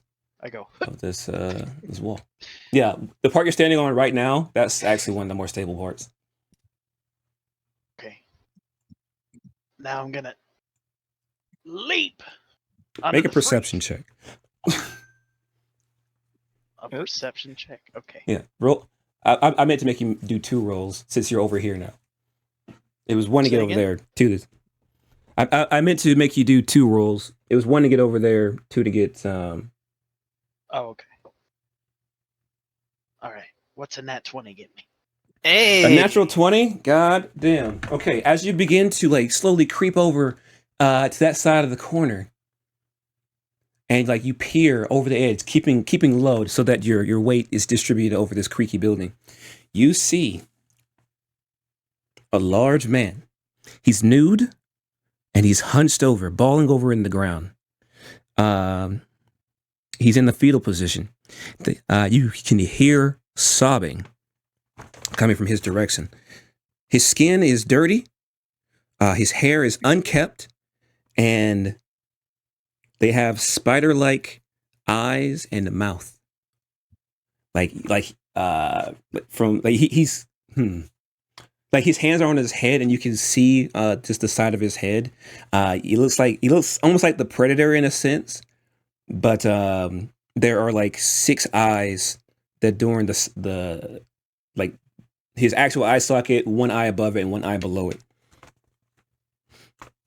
And just to the left, just to his right, you see boop.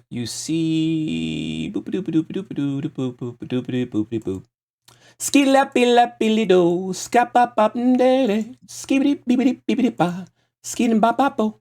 Ooh. See. Wonder who it's from. Let's see. You see what looks to be a scarecrow hanging on the side of the wall, standing there perfectly. It looks to be, it has like a black Amish style hat, wearing a black vest, a white shirt underneath it, separated into 2 by his pants. He's wearing black pants. They're a little bit torn as well. But one feature that you do notice is that the bag on his head has a big, like, jagged smile on its face, and that its entire form is not filled with straw, but it's entirely filled with silk. Like a white substance makes up its entire innards, we'll say, and that is what is holding the scarecrow together. And as you get closer to the edge, you begin to hear more laughter. And the larger figure begins to stand up and begins walking a little bit closer towards Thanagar. He stands he gets right there.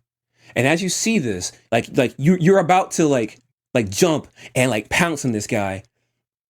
But as you look closer towards the scarecrow, its head begins to turn slightly and begins looking directly at where Thancred is. So it's looking directly at Thancred. It's looking directly at Thancred. Okay. Thancred, and you see Thancred. Thancred is currently standing in one spot, like his hand is reaching out towards the guy, like as if to say, "Don't worry, we're here to help." And he's suddenly frozen in that position. That's what you see. This is a tough decision to make. Now, what do you do? Everybody got and the laughter tonight. And the laughter you heard seemed to be coming from the scarecrow. Does he appear to be malicious? Can I tell? It's off with that perception check.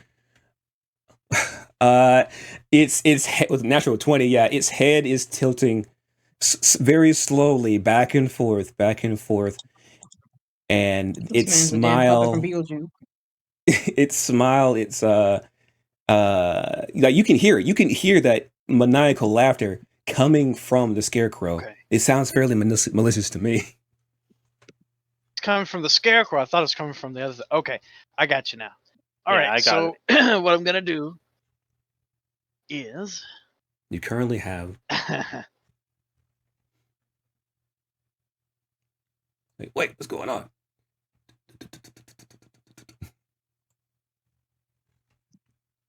I'm gonna. Mm-hmm. All right. Tinderbox, don't fail me now. Hey. I'm gonna light a torch. I'm gonna light a torch. Mm-hmm. And instead of leaping on the gray thing, I'm gonna go torch straight down into the head of this scarecrow if I can. Just onto the scarecrow, not specifically. Hey. And I'm gonna say, all right. Get your eyes off my friend, you freak!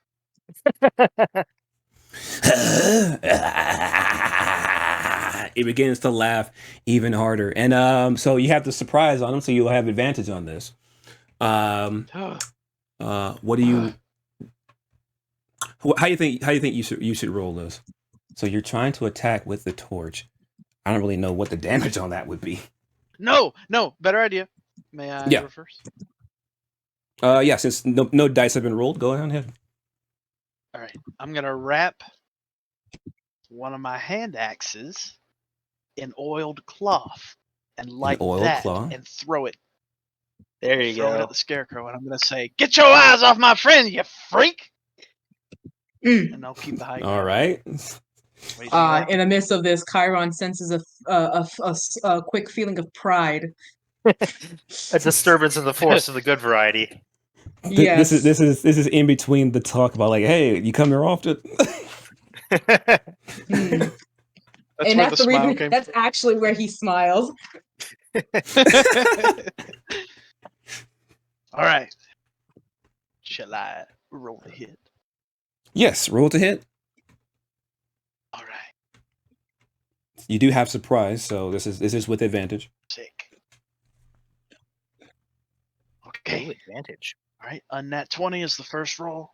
And this is where Chiron bursts out grinning. Papa smile. All right, that hits. The disturbance in the force nat 20 on the second roll. Hey! Wow. Okay, yeah, you hit. Yeah, Chiron's over there. Who needs there advantage with rolls like that? How do you Chiron's over there. Get your eyes off my friend, you freak! You throw the axe. It's covered in flames. The flames are like spinning. You can hear the of the flames passing through the air. You hit. Roll damage for the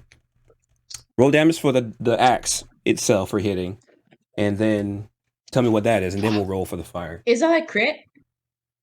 No, it was unnatural. 6 plus 3 is 9. You freak. 9. That's max. So what kind of damage does the axe do? D6 plus 3. Oh. No. What kind of damage? Slashing? Let me see. It's a hand axe. It does slashing damage. Yes. All right. So let me write this down.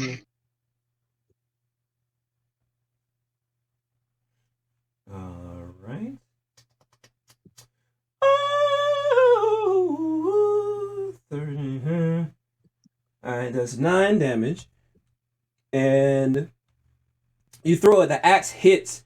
It cuts into the scarecrow. It in surprise, it then looks directly up towards you. The axe hit itself doesn't seem to have done all that much damage. So that was 9. How do you cut 9? Okay, 9. Okay. What it did this amount of damage. It seemed to have done an okay amount of damage. The scarecrow doesn't seem to be phased by the actual axe hit itself. It's the fire on the axe that is what's going to worry the scarecrow. Now, I gotta figure out how the hell do I roll fire damage? No matter how much you prepare, things always come up to surprise you. Yeah, I didn't expect a fire axe. I'll tell you that much. Darn right you didn't, freak. Hey, that's assault my physical It's being. over, Scarecrow. Chuntz Niicely has the high ground. I have the high ground. You underestimate me. Don't try it. How do I? Don't try it. I don't think Scarecrow is going to jump anytime soon, but he could surprise us. Let's. I'm trying to figure out. Do I roll a D4 or a D6? How to roll impromptu fire damage? If it makes you feel any better or helps you at all, having an impromptu weapon uses a D4. So. All right. Because it's impromptu, I'm gonna roll a D4. I'm gonna double the damage on that. Actually, no, I'm not gonna roll it. Chuntz, you roll a D4 and double the damage. Okay.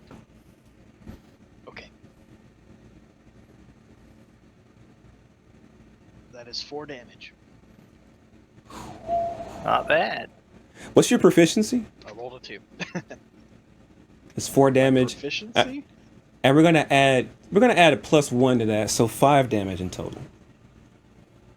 So you see the accent didn't really do all that much, but the fire, you see, it hit it like on the side of the shoulder, left shoulder, and it looks at you like and then it looks over at his left shoulder and it sees flames starting to appear on his body. And it just starts beginning to pat the flames down as it truly comes to life.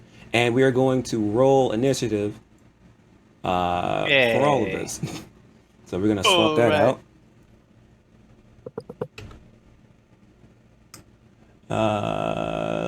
I'm gonna change the color of this guy.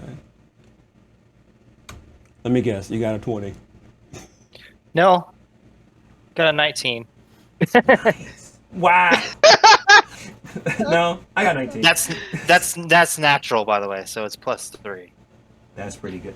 Whoa, so you got 22? 22. Not bad. Nice. My D20s have been treating me nicely lately. Alrighty. They're trying to spoil you for all the fuck shit they're gonna do the next session. True. For actual combat. Alright, I'm going to... I just want to know what the fuck this golden thing is. This is a terror upon all things. What in the Oogie Boogie Man is this? Scarecrow. I know what that's it's the supposed to Scarecrow. be. This shit is wow. It's a freaking rope golem or something. My fucking god. It actually is scary. It's a scarecrow. It's supposed to scare away the crows. It's scaring away people. Not a fan. I'm a bird.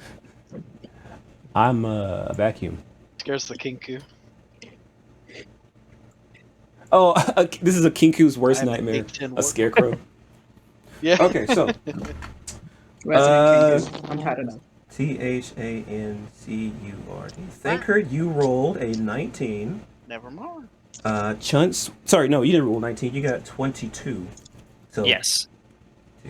Chuntz, what'd you roll? 11.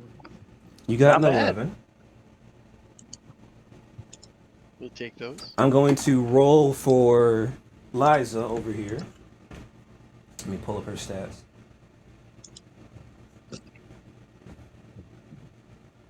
Liza, there you are. What is her initiative? Is +1, alright. Liza got us 8. Liza's gonna fucking die. That's her role, isn't it?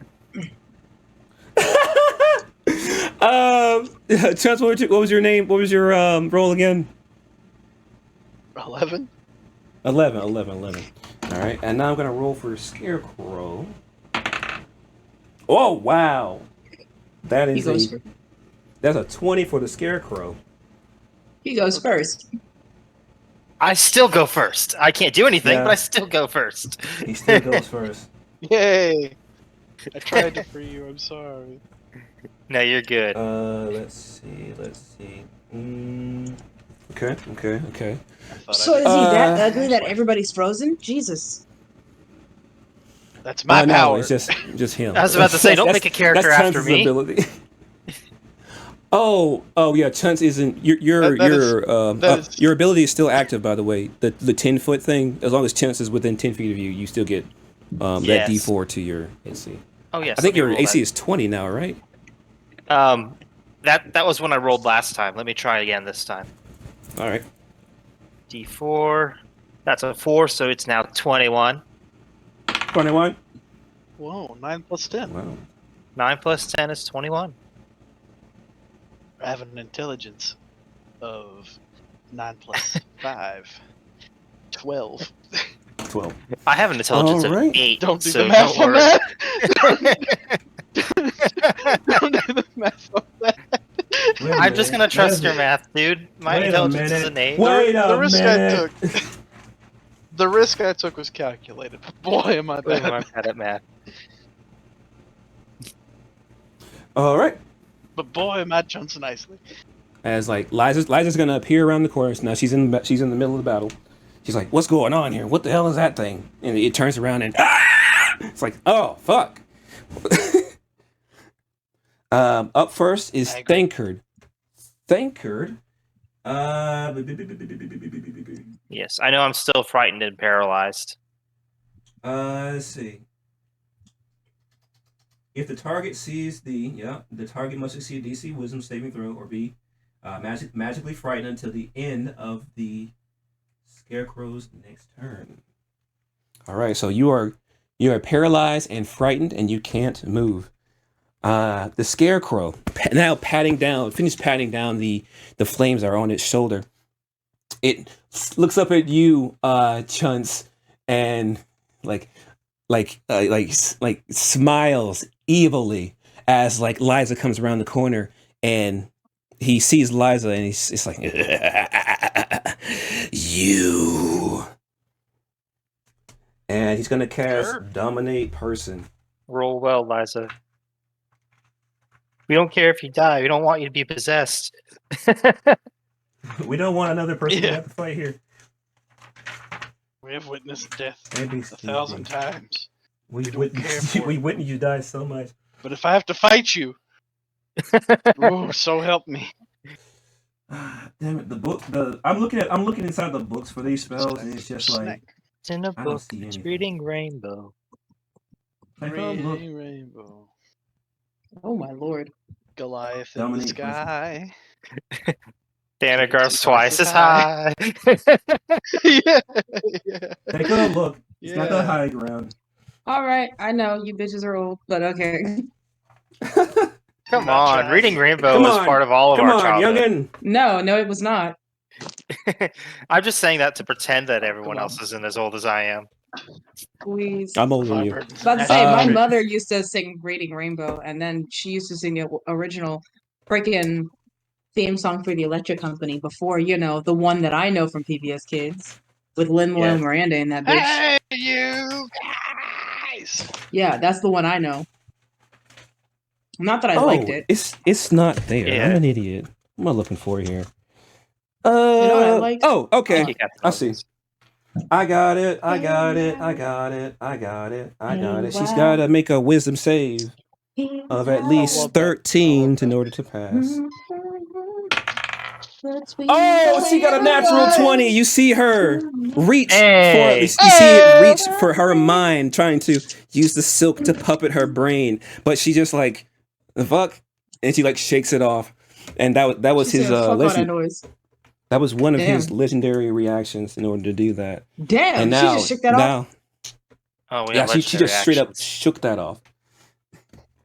And now you take his actual turn, and he's going to look up at Chuntz, and you see like his visage begins to grow darker and darker as like black and red covers up his whole face, and his eyes begin to glow red, and his teeth begin to turn into a hellish inferno underneath it. You can see a little bit of the flames from the fire you sent at him is inside of his throat as he looks at you and says, "You hunger." And he's going to cast a terrifying glare at you. Make a wisdom save, please. This is This just this is the inspiring me thing. to make a character based on all of this. Listen. 16. Just 16? imagine You pass. Chiron beside him and tell me who's scarier. You will roll well. You will roll well. You will roll well. And he does. Yeah! Chiron, Chuntz, you make that save despite how terrifying he looks. Wait, is this guy a monstrosity? No, he's not. And like you were just not all that afraid of him. And up next is Chuntz. It's now your turn once again. See my boss. My boss is so scary. Alright, I'm gonna throw up on him. You're gonna throw up on him? Oh shit!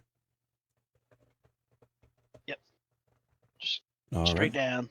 He needs to make a Constitution saving throw. All right. Nick, go ahead. Oh, you just did it? He needs to make one.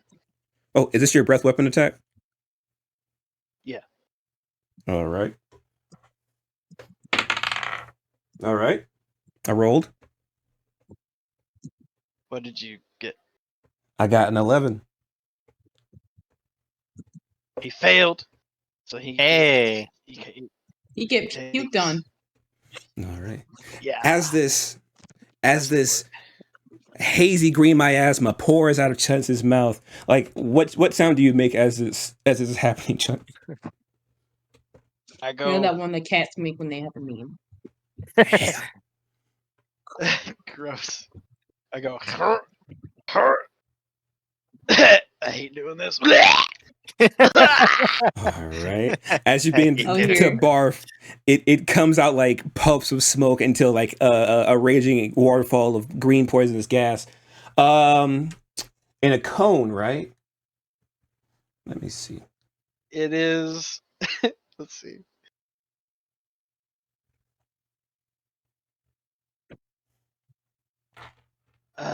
It's whatever a green dragon's breath weapon would be. Hold on. I think it's like a 30-foot cone. I want to say it's a cone of chlorine, right? Yeah. All right. So that would put Liza. If you're aiming it, if you're not trying to hit Liza, you'll hit the. Well, for me, it's 15. It's 15. 15 feet foot range. So. Yeah. 5 is in front of you. 10, Lord. 15. All right. You kind of just missed this guy. He's like right there, just outside of the range. So you hit. I'm trying to like shower head the scarecrow. Oh, okay.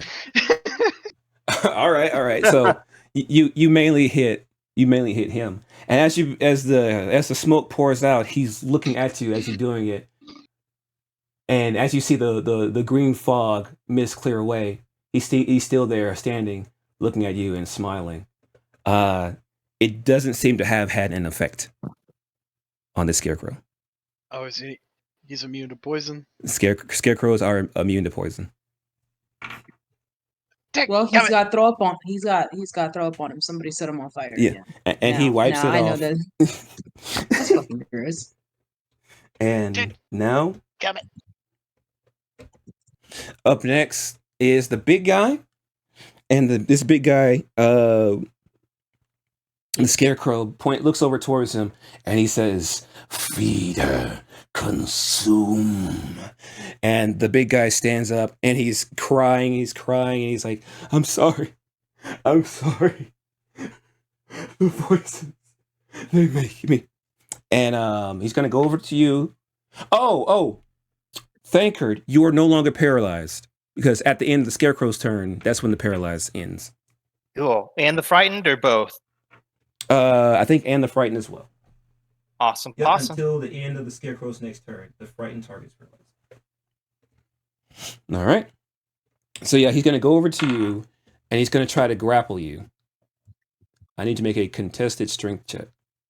Oh, cool. I've only got a +1 to strength. I hope I do well.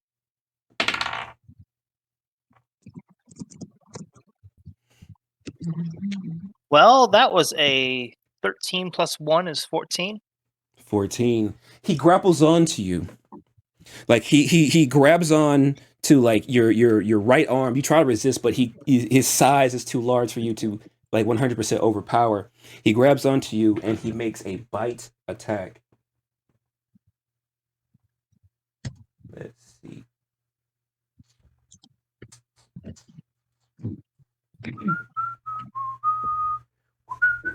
You see like the mandibles on his face begin to extend and contract, growing larger, similar to how like the predator's mouth opens up.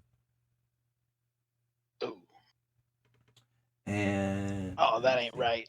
That's not right. He's gonna roll to hit. He's gonna roll to hit. That is a 6 + 2, 8. Is that hit? Does not hit.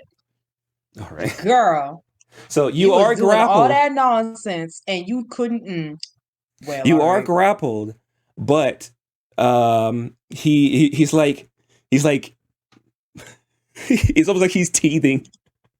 at you, trying to like bite at your clavicle. Give me a little But he's like, and up next is Liza, and she is going to see how like everything's going on. She's going to rage, finally, and she's going to attack. She's going to attack. Let's see. Roll. I got a 4 plus 5. Son of a bitch. She's got 9. That was a 9. 9 just misses. And she grows up with her great axe. She gets like right behind him.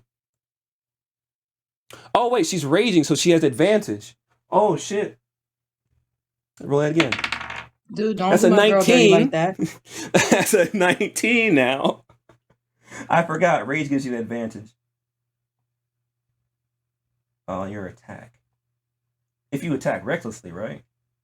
Yeah. Okay. Yeah, she has advantage. She gets a 19.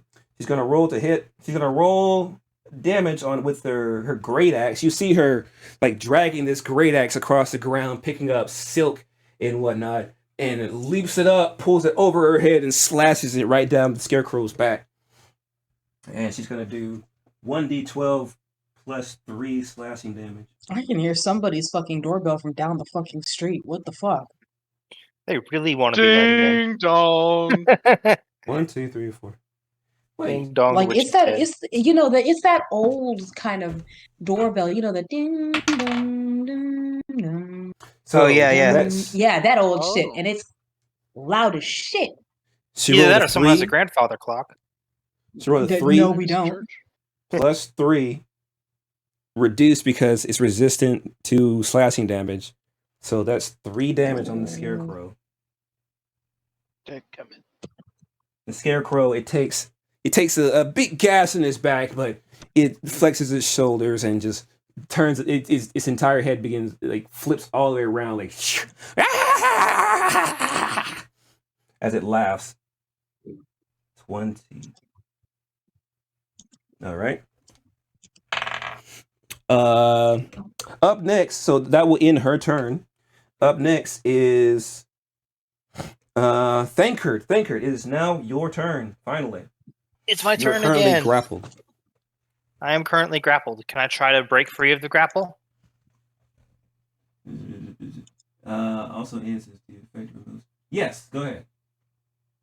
All right. Contested strength checks again. Mm-hmm. Okay.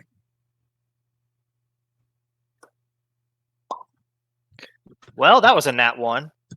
So I'm stuck here. Oh, my lord. All right, let's see. Somebody just booty bump one of them. Like he's like hugging you really This is- tightly. It's like this is the moment where Chiron is it's like, this is the moment Chiron is like, what's it called? Him is over here Yeah. trying to fiddle with his mind, and instead of like him actually sensing that there was something fiddling with his mind, it's actually him sensing the force in a bad way. Them bitches done fucked up something, didn't they? So he's like looking at you, looking into your eyes, like trying to bite you. It's like it's crying right into your face. So now Is nobody it's asking the why he's crying? I don't really have the time. So now it's the I'm a bit busy at the moment. I'm a bit busy at the moment. So I'm trying to see if there's anything I could possibly do. But To the end of your turn. Oh, I'm going to use my channel divinity as Oh? Peerless Athlete. As a bonus action, I can use my channel divinity to gain the following benefits. I can have advantage on athletics checks. oh, Oh well, good for you. Oh, Look at you. So I can, Alright. of course, I can in the amount I can carry, push, drag, and lift it. Basically, it makes me swole. So that'll hopefully help Gotcha. next turn. you just Let doubles. me- let's see. Okay, well, no, that let's see. Was breaking free a part of your turn? Would you call that Spaz? Would you call trying to break free a part of his turn, or an action, or a bonus action? I would say that he's obligated to do that rather than take it as an action. Okay. All right, so yeah, Even if I you did- can. Even if I did, I failed, so I can't do anything. I tried looking at my spells. I require my hands to be free. They're not. I tried looking at my weapons. They need my hands to be free. They're not. They're not. You're currently. Yeah. Thought you So had that's advantage. What happened? Did you fuck up twice? You can. that is going even to though be next turn. Oh. That's even though gonna be you're next grappled, turn. you can attack the person holding you. A grappled creature's speed becomes 0 and can't Let me benefit check. from any bonus it moves. This condition ends if the grappler is incapacitated. See conditions. The condition. Oh, I can also still ends if the attack. effect Okay. removes the I really grappled don't want to creature attack from- this guy, though. On the nog. Okay. I really don't want to Get my attack this bonk on guy, the though. nog. He doesn't A seem to bonk be on my wanting nog. this. Non-lethal attacks do exist, my guy. Yeah. Let's Don't see. forget, there's a way to do things. It's hard to do a non-lethal attack with a short sword, though. I mean, Use the you butt of can the hit with sword. the butt of your sword or just like the Okay. flat of your sword. All right. Yeah. So I'll do that then. All right. I got restrained and grappled confused. Usually one goes with the other. No, you're not restrained. You're just Mhm. grappled. Oh well, that's a natural 20. Oh! So it's like he's got you. He's got you by the shoulders, and you pull out your sword, like you can barely pull it out, and you go in for a slash. Baseball bat kind of swing straight for the noggin, and I get to add an extra d6. You pull it over your Because of my- shoulder. Yep. So that is, and we double the dice. Oh yeah, double the dice damage. Not Okay, not so the whole total. damage, the dice damage. Not the total. Got it. So that is 2 plus 12 plus 3. So that is 14 plus 3 is 17. Wow. Not too bad. 17 points of damage. Oh wait. What was the spider's HP? Wait, really? And then they knocked off. Wow. Okay. I basically, Okay. while I do this, I say, "Let me go, or else so I won't hurt you." I bonk him upside the head really hard. Boonk, and that you do. You leave like a small indent in the side of his head as he's like crying, like, and like he stands up straight. Indent. Oh goodness. He stands up straight and falls backwards onto his back, and he is currently unconscious. Poor thing. So this guy. Okay. Well, I'm not This guy grappled is anymore. unconscious. This guy is out. All right. Not bad. Time for me to attack that scarecrow. All right. Would that be the end of your turn? Yes, it is. That'd be my action, bonus action. That's it. All right. And the scarecrow, now seeing that his lackey is currently unconscious right now, incapacitated, he turns around and faces towards Liza, this imposing woman, much taller, about 3 or so feet taller than the scarecrow is. Well, maybe 2.5. Looks up at her, and you see it smile. His jagged smile go to a jagged frown as it takes 2 slashes towards her torso. Let's see. Damn. Really was not holding back on her. That is 11 plus 3, so that's 14. And I'm gonna roll another one. It's okay. One of them hits. One slash attack, she manages to dodge out of the way. Just like enough for the silky claws to scrape at her chiseled abs. But the other one actually makes contact across her, like the front part of her torso. And she takes 2d4 damage. Let's roll this. Wow, d4s freaking suck. Okay, plus 1. So she takes 3 points of damage. as a barbarian, she's raging right now. She takes half of that. She takes 1 point of damage. Oh no, you scratched me. So she's just like, what? But now she needs to make a wisdom saving throw in order to not be frightened. Oh, wait, what's her wisdom? What's her wisdom? It's Barbarian, +1. probably not. She just beat it. Wait, meets it, beats it. So the scarecrow, the wisdom save is 11. She got an 11. Not bad. Is she frightened? I keep forgetting how meets it beats it works. Meets it, beats it. If that's how you run it, Beats it. that means she won. I mean, she won. Yeah. Okay. Really. All right. So Now, if it was a scarecrow rolling the attack, then it would be the opposite story. But the scarecrow is rolling to scare her, and the wisdom save for it is an 11. She beat. She met the 11. yeah, so she beat it. Yeah. She beat it. All right. So it's like the scarecrow turns around and tries to put the fear into this gigantic tall lady, and she has her axe on her shoulder. Sees like this like blood coming from her chest. Just like she said, "Fuck you, I'm hot." It's like the hell is this? Damn, if I had any other character, they would have been swooning. And next up is Chuntz Niicely. And that's the end of the scarecrow's turn. Next up is Chuntz Niicely. All right.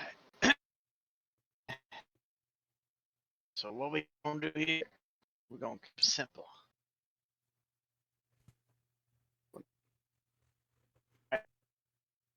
Oh, you're cutting out. I can't hear you. Get out my. I think your internet box is dying, bud. Bro is over here spazzing. Hard as shit. It's passion. Oh, he's gone. Oh, Ooh! is he gone? His internet box probably died. Oh. Damn, and this is how Chuntz Niicely, you know. And that was the end of Chuntz Niicely. We can play this game via smoke signals if we really have to. 17 to hit. Hello? Wait, Hello, is that who's man this? calling? This is Doug. It's Doug. Yes, it's me. It's you. I'm keeping you in the game. Sorry. My internet did die. I'm working on it. You're all good, dude. Everybody can hear you. I got you on speaker mode. Yep, Alright. that'd be true. I jumped down to attack with my quarterstaff. All right. 17 to hit. That hits. Good. Okay. And my damage You said is 9 bludgeoning. 9 points of bludgeoning damage. That's going to be reduced to half. He's resistant. So that's going to be, let's say 4 points of bludgeoning damage. Okay. So that is going to, you jump down and he takes a big old hit. Thwack! You're standing like right next to it. You still have your movement if you want to move. No, I'm going to stay right here. Right next to him? Yeah. All right. Let's see. That is okay. You jump down, whack, right across the skull, and the scarecrow, like getting really annoyed, turns to Liza, and he says to her, he's gonna use a legendary action to dominate person once more on Liza. Okay. And she needs to make a wisdom saving throw. 13 at least. Oh my fucking god. Why? Why am I not winning? She makes it. She makes the wisdom saving throw. He looks up at us like, you fight your friend. And she's just like, no. No. She's a JoJo character, that's why. Yada. No. That bitch is Speedwagon. Fucking loyal to the end. All right. Was that the end of Chuntz's turn, by the way? Yes. Okay. So that was the legendary action. That was Chuntz's turn. The big guy, he's currently unconscious, and now it's Liza's turn. Liza's gonna roll to hit with her great axe.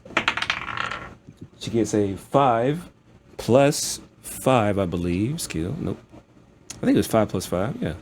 Yep. 5 plus 5. That's 10. That is a 10. That misses. Roll again for raging. That's a 17.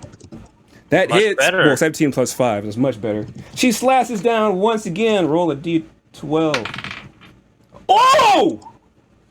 My God!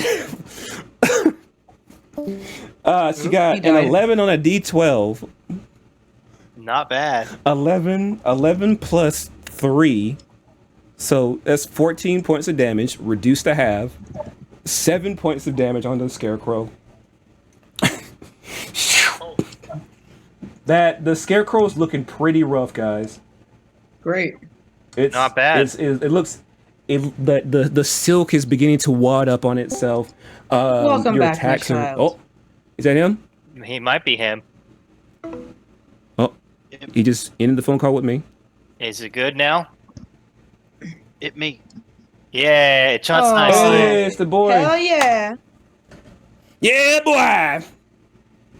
Okay, so yeah, the scarecrow is looking pretty beat up, and it's Liza. That last attack, she hit him on the head. It doesn't break him. It kind of just like mushes his head in, and cuts a little bit deep into the back of his head. His hat is completely chopped in half and floats down to the side, in 2 different directions. And you see like its face no longer is in that angry. The angry mouth face, but is now more so like upset. It's not looking too good. So up next is Thancred. Thancred, you are no longer grappled, and you have your movement. All right. I'm gonna try something. I'm gonna think. Let's hear it. I'm gonna think to myself, okay, these weapons that have What a been wonderful world. yeah. But Sorry. no, that's great. I'm just gonna look at my I'm just gonna look down at my swords and think to myself, okay, these haven't been working super well. I see them kind of just knocking into the scarecrow and not doing anything. So I put my swords away and I'm gonna cast Guiding Bolt onto it. Oh, Nice. Does guiding bolt work in a straight line? It can work anywhere for 120 feet range. Is it like all creatures within that range? No. So I get to choose a creature within Oh. that, and then on a hit it takes radiant damage, and then the next attack roll made against it has advantage no matter who does it. All right. So- let's have it. Good idea. That's pretty good. Goddamn paladins. They're Paladins. too powerful. Get them out of my game. That's a 19 plus 4. Oh, that hits. That is 4d6 damage. 4. Oh, whoa! baby. What? Excuse me. Oh. 4d6. Ho! You heard him. Roll him up. Oh, okay. Hey, at least I didn't roll a crit. Roll ones. All right, I'm going to roll 2d6 twice because I don't have enough d6s. All right. That's 6. That's roll cocked. it up. That's 8. Roll it up. So 8 plus 4 is 12 damage. My man. Thancred.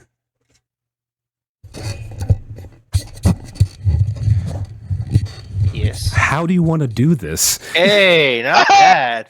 Oh, Like I said, I noticed that my swords wouldn't work too well, so I'm like, fine, my spell should work, and I cast it right at the scarecrow and go, this should help, and I cast a bright white light right at the scarecrow, and like the scarecrow sees this glowing light begin to like form towards it. It sees like, oh no. You see like the panic in his face. He's like, oh no, this is I need to get out of here. It tries to run away, but Liza grabs it by the scruff of its neck and holds it towards you. Not bad. And she's like, yep, you're not getting away. I think this is the first time she go didn't ahead, die. continue. It is. It's the first and only time she hasn't died on the first round. She died long enough to have character development. Or lived long enough to have character development. He lived long with that character development. And would that continue your description of your attack as the that's this, it. I was bolt of energy? I was just gonna say as the bolt of energy hits the scarecrow, it bursts out into a bright white light, and when the scarecrow falls down dead, he's still glittering. That's awesome. Just in case anyone wants to hit him again. And as We all the just scarecrow throw- falls, everybody stomp him down. And as the scarecrow begins to like burn and disintegrate from this holy energy,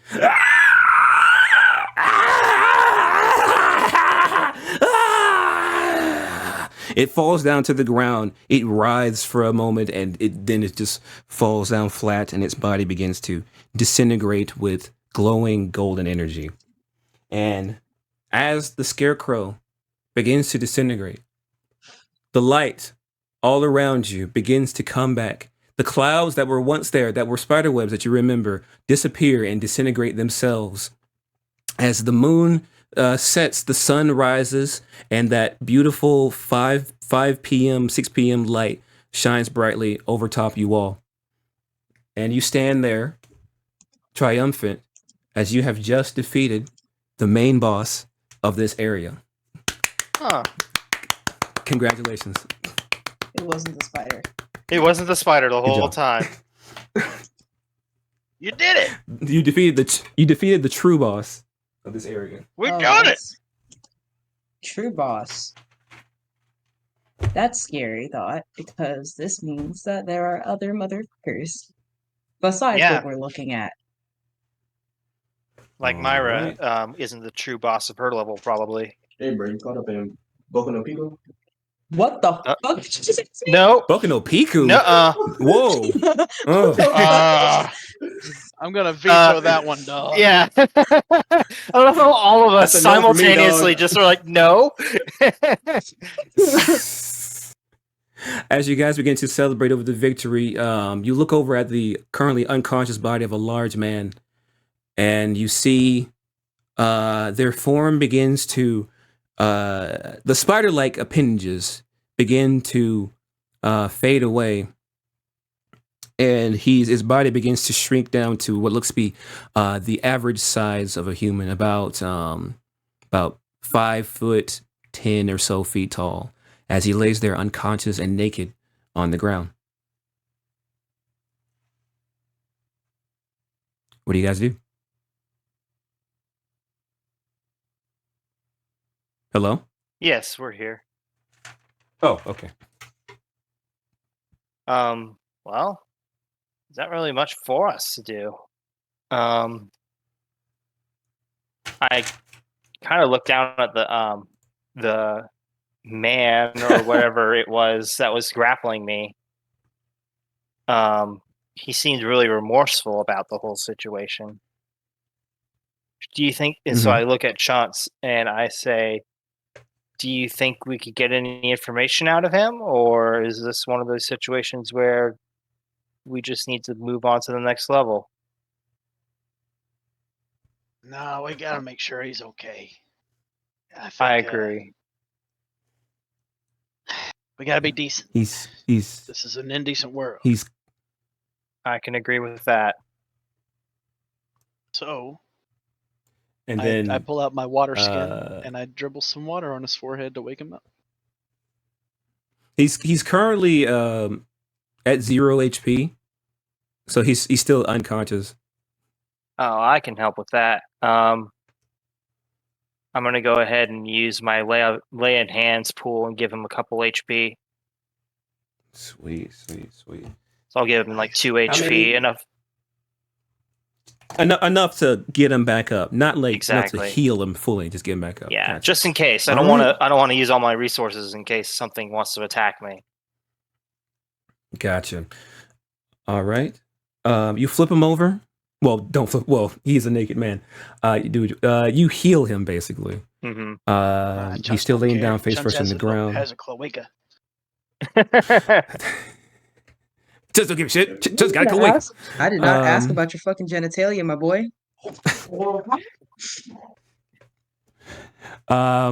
So yeah, you heal him. He comes back to consciousness. You heal him, and then Chuntz pours the water on top of his face. He jumps back up to consciousness, and he looks up and sees you guys. He sees a lizard man and a guy wearing too many leather straps on himself. And just like, what's happening?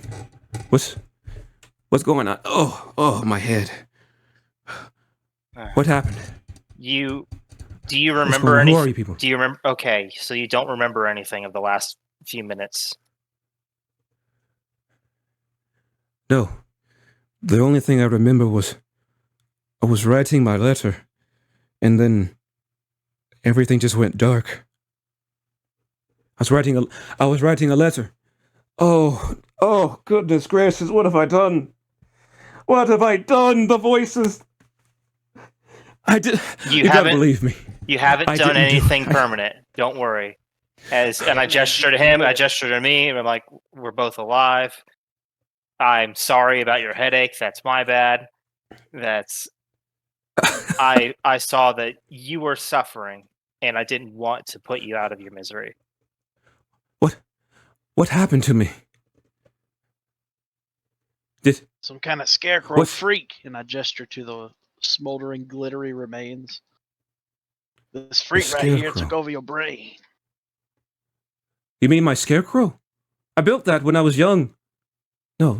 I built that when I had my son. But that was, I don't know, where's the spider? Where's Sherasun? That's what we were trying to figure out. She ran this way, and this, long story short, she disappeared during the fight. Do you know Sherasun? Yes, she was a spider I was taken care of. And when I met her over by the side of the river, and I was taking care of her, and she started growing bigger, and the only thing I remember is she just kept wanting more and more and more, and the voices kept telling me to add more, to give her more food. I couldn't really provide all that. I'm a humble grave digger. I couldn't really provide all that food that she needed. I thought that the bodies that no one would miss them, that would come to the morgue, and the ones that would be cremated and the ones that were too indescribable to identify, I thought that those would be enough, but she just kept wanting more.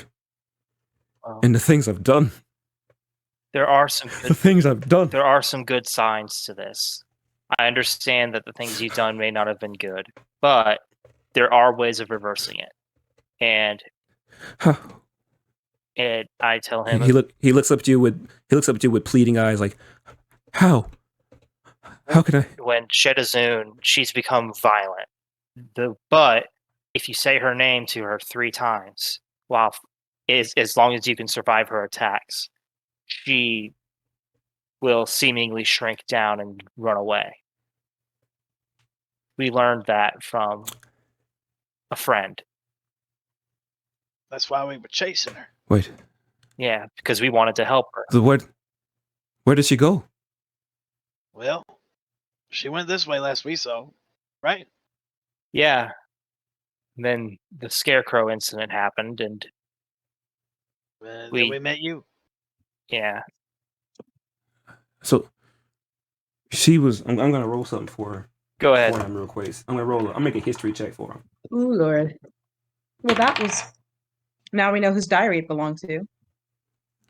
So he's got an 11. The last thing I remembered about Sherasun was that she had grown about as large as like a small backpack, and she would sometimes crawl onto my back, and I'd carry her around that way. When I say backpack, I mean rucksack. I carried her around that way. She would nip at my neck every now and then, but I thought nothing of it. And he begins scratching at his neck, and she's Chuntz, much bigger than that now. Chuntz, where are you standing in relation to this guy? In relation to him? This guy. I would. Yeah, where are you standing at? I'm still standing. He's like right here.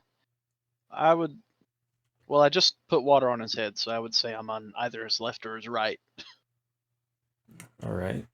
You can see on his back, it looks to be markings of like a bruise, like a big bruise, and like on his sides, you see like on one side, like 4 spots that seems to be have dug in, like spots that have like dug into his skin, where like long, like I don't want to say leg, but like appendages like were attached to his side, like digging into his side on both sides, and then an appendage, like covering his whole back is like a big old whelp that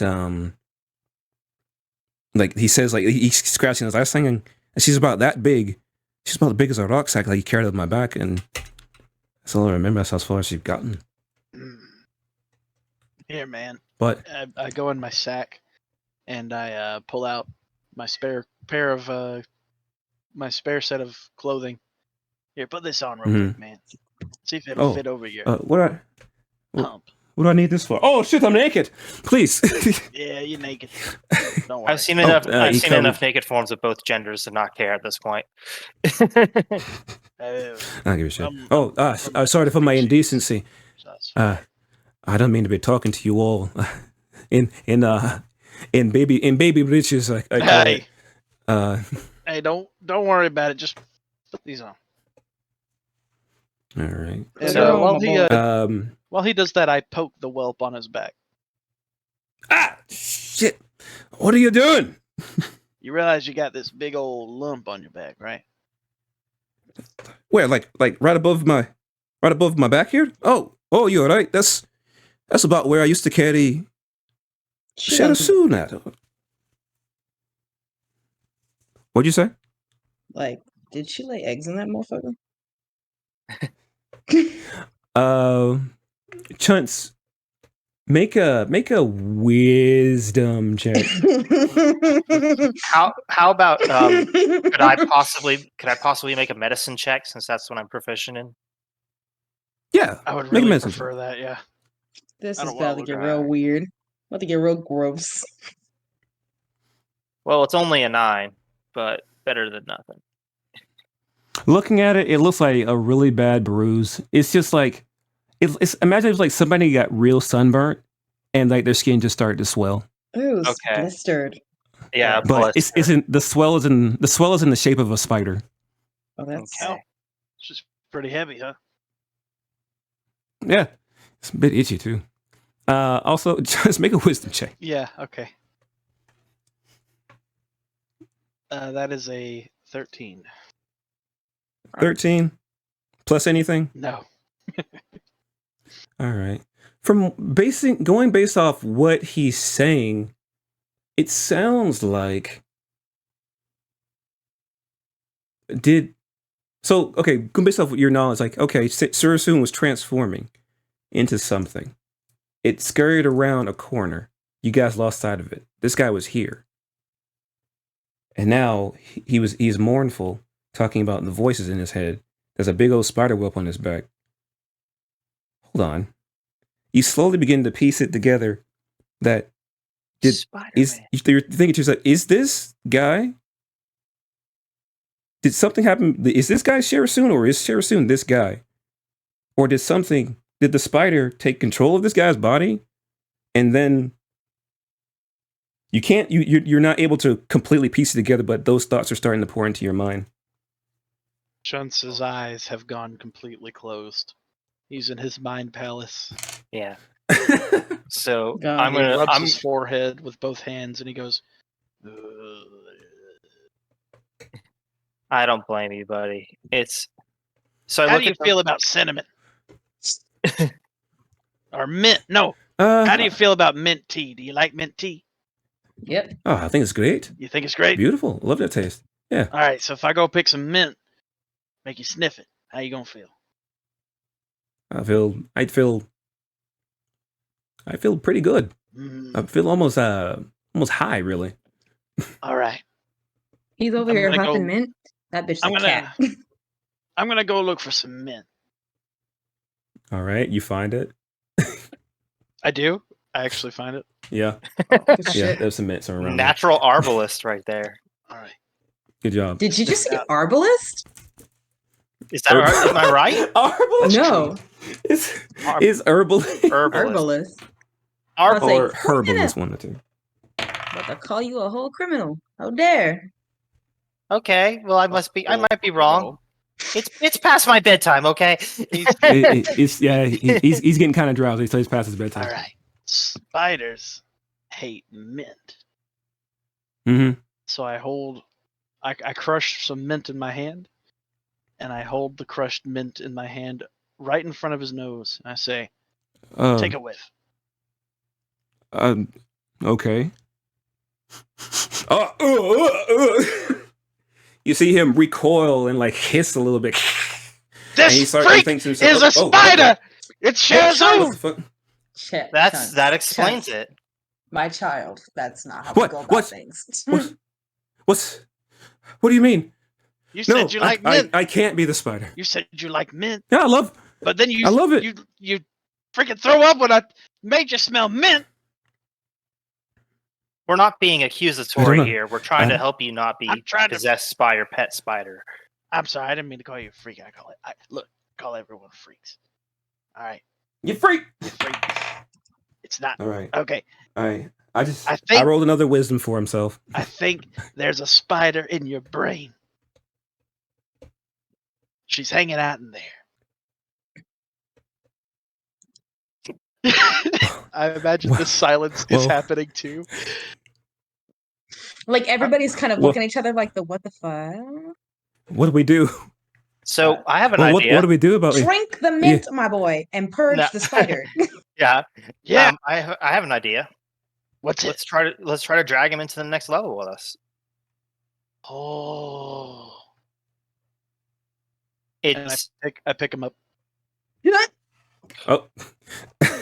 Whoa, lad. So I was a married man before Don't all worry. this happened. Calm down. So is he rizzing you? Are you getting rizzed up, my boy? Like I know I'm not in character, but like hey, it's all right. Chuntz has that effect on people. By the way, the name's Niicely. Chuntz Niicely. Pleasure to make your acquaintance. Look, we gotta go. My name's Peck Arthur. That's PC Arthur. PC Arthur. Pleasure to make your acquaintance. All right, let's go. And while we go, I kind of want to explain to him that these rooms basically repeat themselves. No matter how many times something happens, something good might happen. It just repeats itself. So, my thought is, if we remove him from the room, maybe we can get some medical treatment to help him with this Sherazun situation. Mm-hmm. Don't know if we can get him out into the lobby or anything, or even if the game will let us, but at least we're going to try. Yeah. Well, all right, you can certainly try. I mean, you defeated this boss, but did you defeat the level? Well, we defeated both Sherazun and the true boss, so I don't see any reason why it wouldn't let us out. She tried to escape from us. She escaped. So, in what way did you defeat her? Also, once again, you beat the bosses, but did you beat the level? Doom, doom. All players, please return. Congratulations, you have completed. Well, that answered that. Well, that answered your question. Please return to the pad. Make sure you bring all wanted items with you. Do you mind being called a wanted item for a second? I like being. Am I a wanted item? Am I a pretty girl? You're beautiful. You're beautiful. All right. Play dead for a second. What are you trying to do? Trying to get you some medical attention. I know just the smuggle lady a human who's going to help you. All right. Trying to smuggle. She got a whole look. She got a whole desk made for helping people. She's going to help you. All right. This is the moment where they walk in and see freaking Chiron losing his shit. I'm about to go home. Roll a persuasion check for me, just so we know. Chuntz is a very convincing person. Chuntz is a nice boy. That's Chiron's He's a favorite nice son boy. of his non-biological children. That is a -1, so I get a 16. Hey. 16. Good boy. I'm doing pretty good tonight. All right. And he's patting his head. He's like, oh man, my head really hurts. You think if I come with you all that I might be able to get some medical attention? This is Yeah. all a big if, but we're trying our best. We will do everything we Alright. can to get that medical attention for you. All right. And he looks on as you guys are walking towards the teleportation pad. He looks on at the graveyard, his house, the area where the Shambling Mound was. Is the Shambling Mound is no longer there? It's moved on somewhere. Well, that's good. I didn't have to burn him that time. Have you seen my dog? Your dad? Who's your dad? My dog. Your dog. Haven't seen Oh, bark, bark. That man was. Actually, hold on. he was eating. You do see the Shambling Mound. It's just over by the river, drinking water from the distance. He looks peaceful. And Don't make that as you sound. guys begin to approach the center of the A shambling. of the teleportation pad, Peck Arthur, he stands up and he looks over towards the Shambling Mound, and he looks over, is like, hold on, wait a minute, and he whistles. Whistle. The Shambling Mound stops drinking the water, looks up, and looks over towards where you guys are, and begins to run over in that direction. Oh, great. We just wait. We trust them. We wait. Or I wait.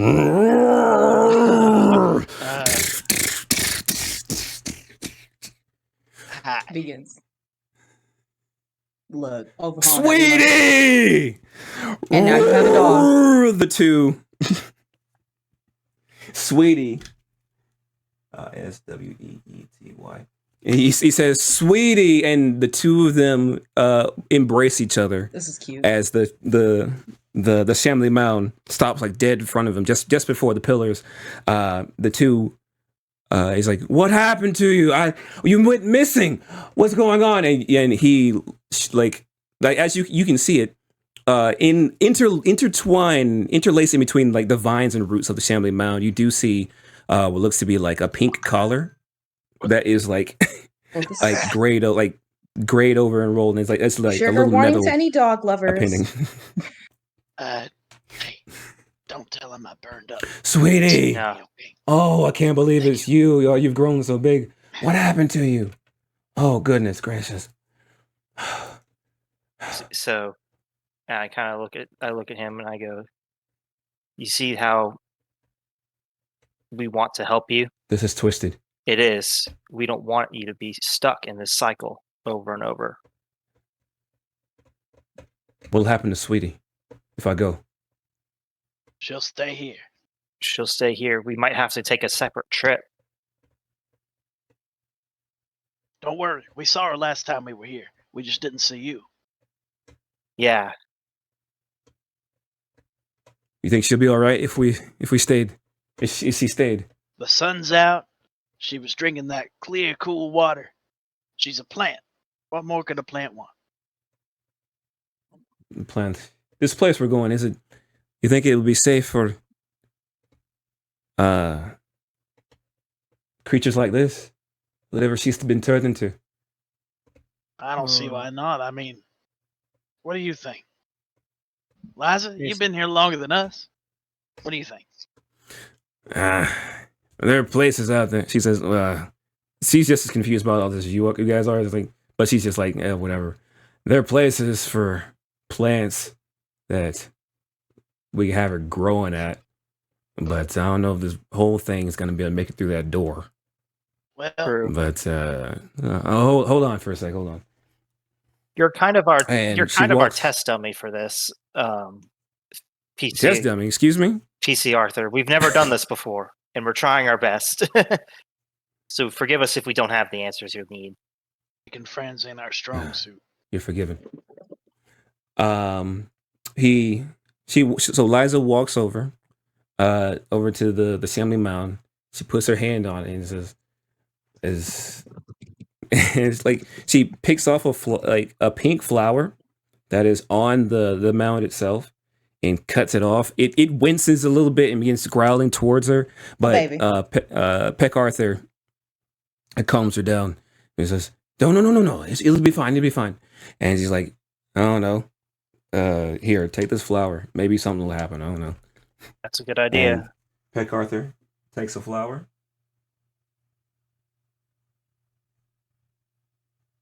All right, we shouldn't keep anyone waiting. And he says, he says to her, he's like, don't worry. You're the only family I have left. And it's by my own fault. But I swear I'll atone for this. I swear to you. And he says, he limps back over to you guys, kind of holding his head and grasping his stomach, and his back is itchy. And he says, all right. Wherever you go, Hup. Let's go. Pick him back up. Let's do it. You're making the right decision here, PC. Only for him to come back and hear Chiron yelling, raising his voice for the first time in ever. Don't worry. All right. He's We'll with quickly, us. yeah, we'll quickly give him the down low of don't worry. This is normal. We're not. Don't. Nah. So, Because, like, nobody's you all- heard Chiron raise his voice. So it's just like, wait, what did we walk in on? Dad's angry. All right. So you all walk to the center of the stage, and it says, you hear over the intercom, stage completed in 10, 9, 8, 7, 6, 5, 4, 3, 2, and 1. You all begin to fade as darkness covers you up. You all, you have a new companion here with you, which I didn't expect. Is Peck Arthur. He teleports with you all, and he's Nice. holding the flower in his hand, looking over towards his Nice. dog. Is the flower Is, the intact or assembly did it mound. wither? The flower is with him. I said wither. As in, did it live or did it die? No, the flower didn't die. Okay. He's holding on to So it. it's entirely possible for the dog to come with. If we could get it inside the knows? thing. Yeah. How big It's is pretty it for big. it to fit? Uh, And now that they're back in, they get to hear Chiron using his big man voice. Lord. hold on. Let me describe, as the DM, let me describe what's going on here, please, and thank you. I'm sorry, I'm getting a little excited because I think I have a decision at Yeah. this point. All right. As you all begin to teleport back into this gray room, sconces all over the four walls, you all completed the level. Each one of you all gain money, except for you, Chiron, because you weren't in there. Money.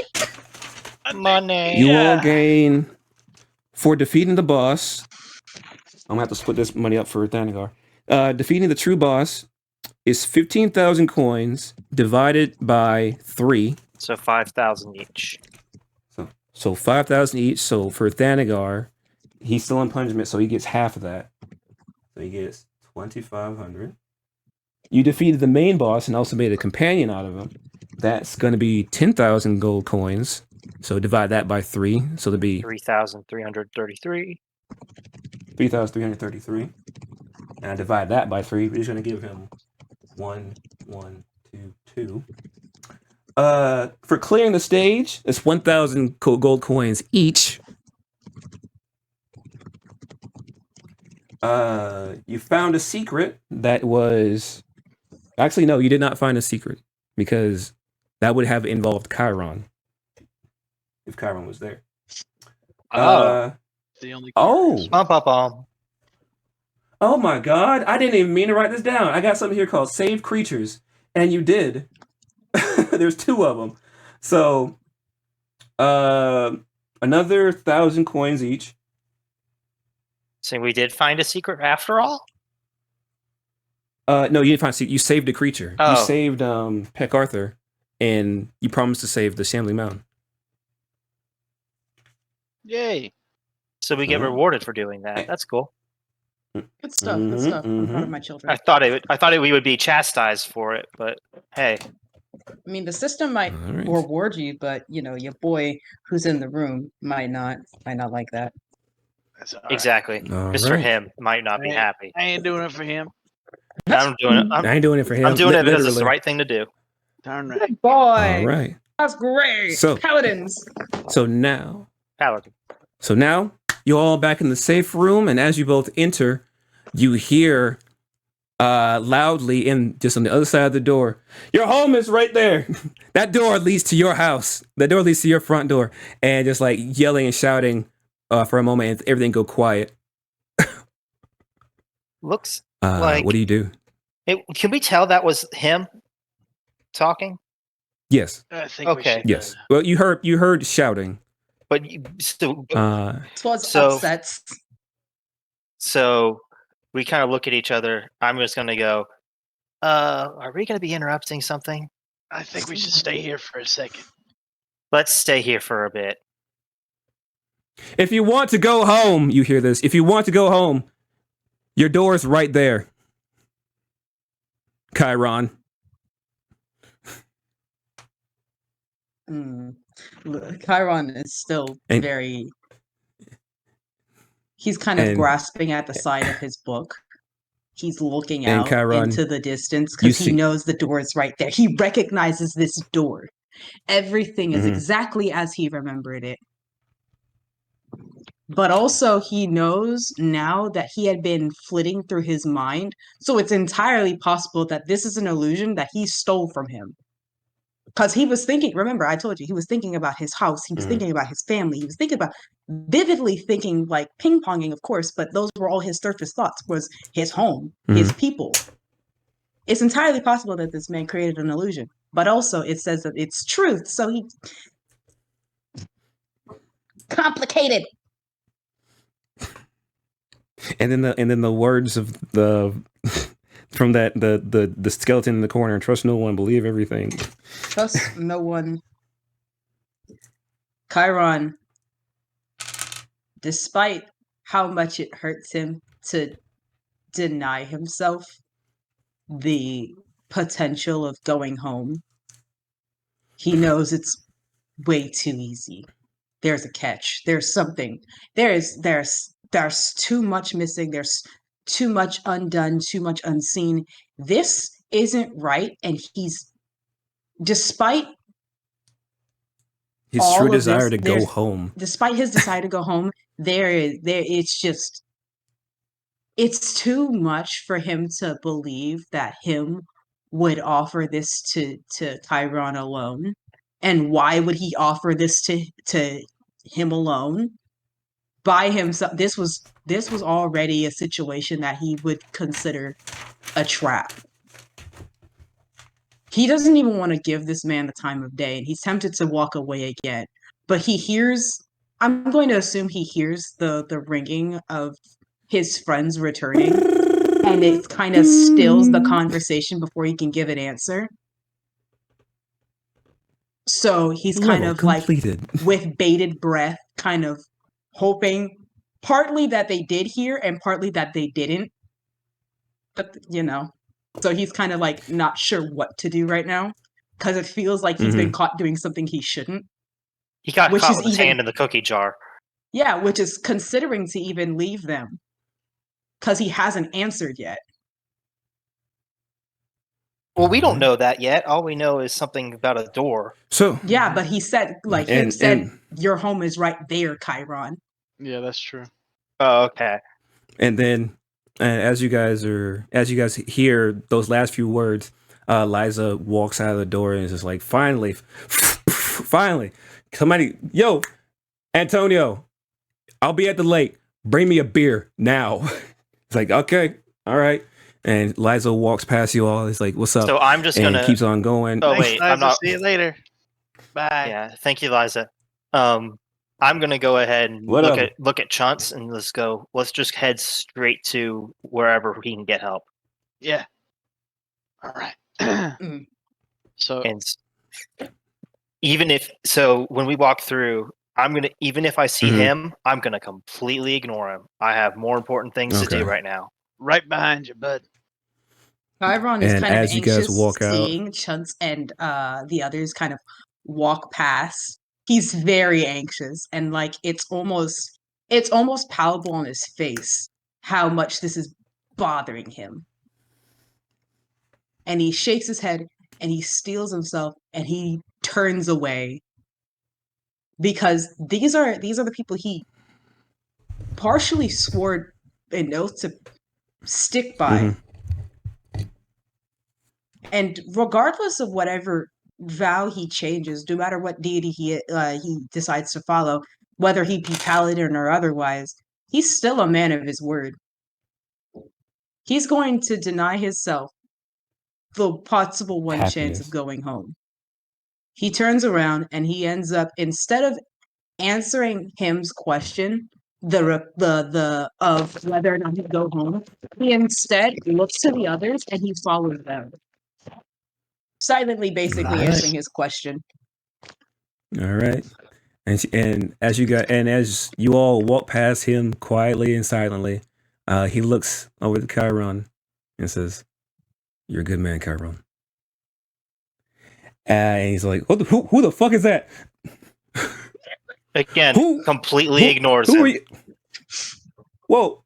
What's going on here? Miss Teeny. And that is... Yes, I was about to say Teeny is the perfect person to come to right now.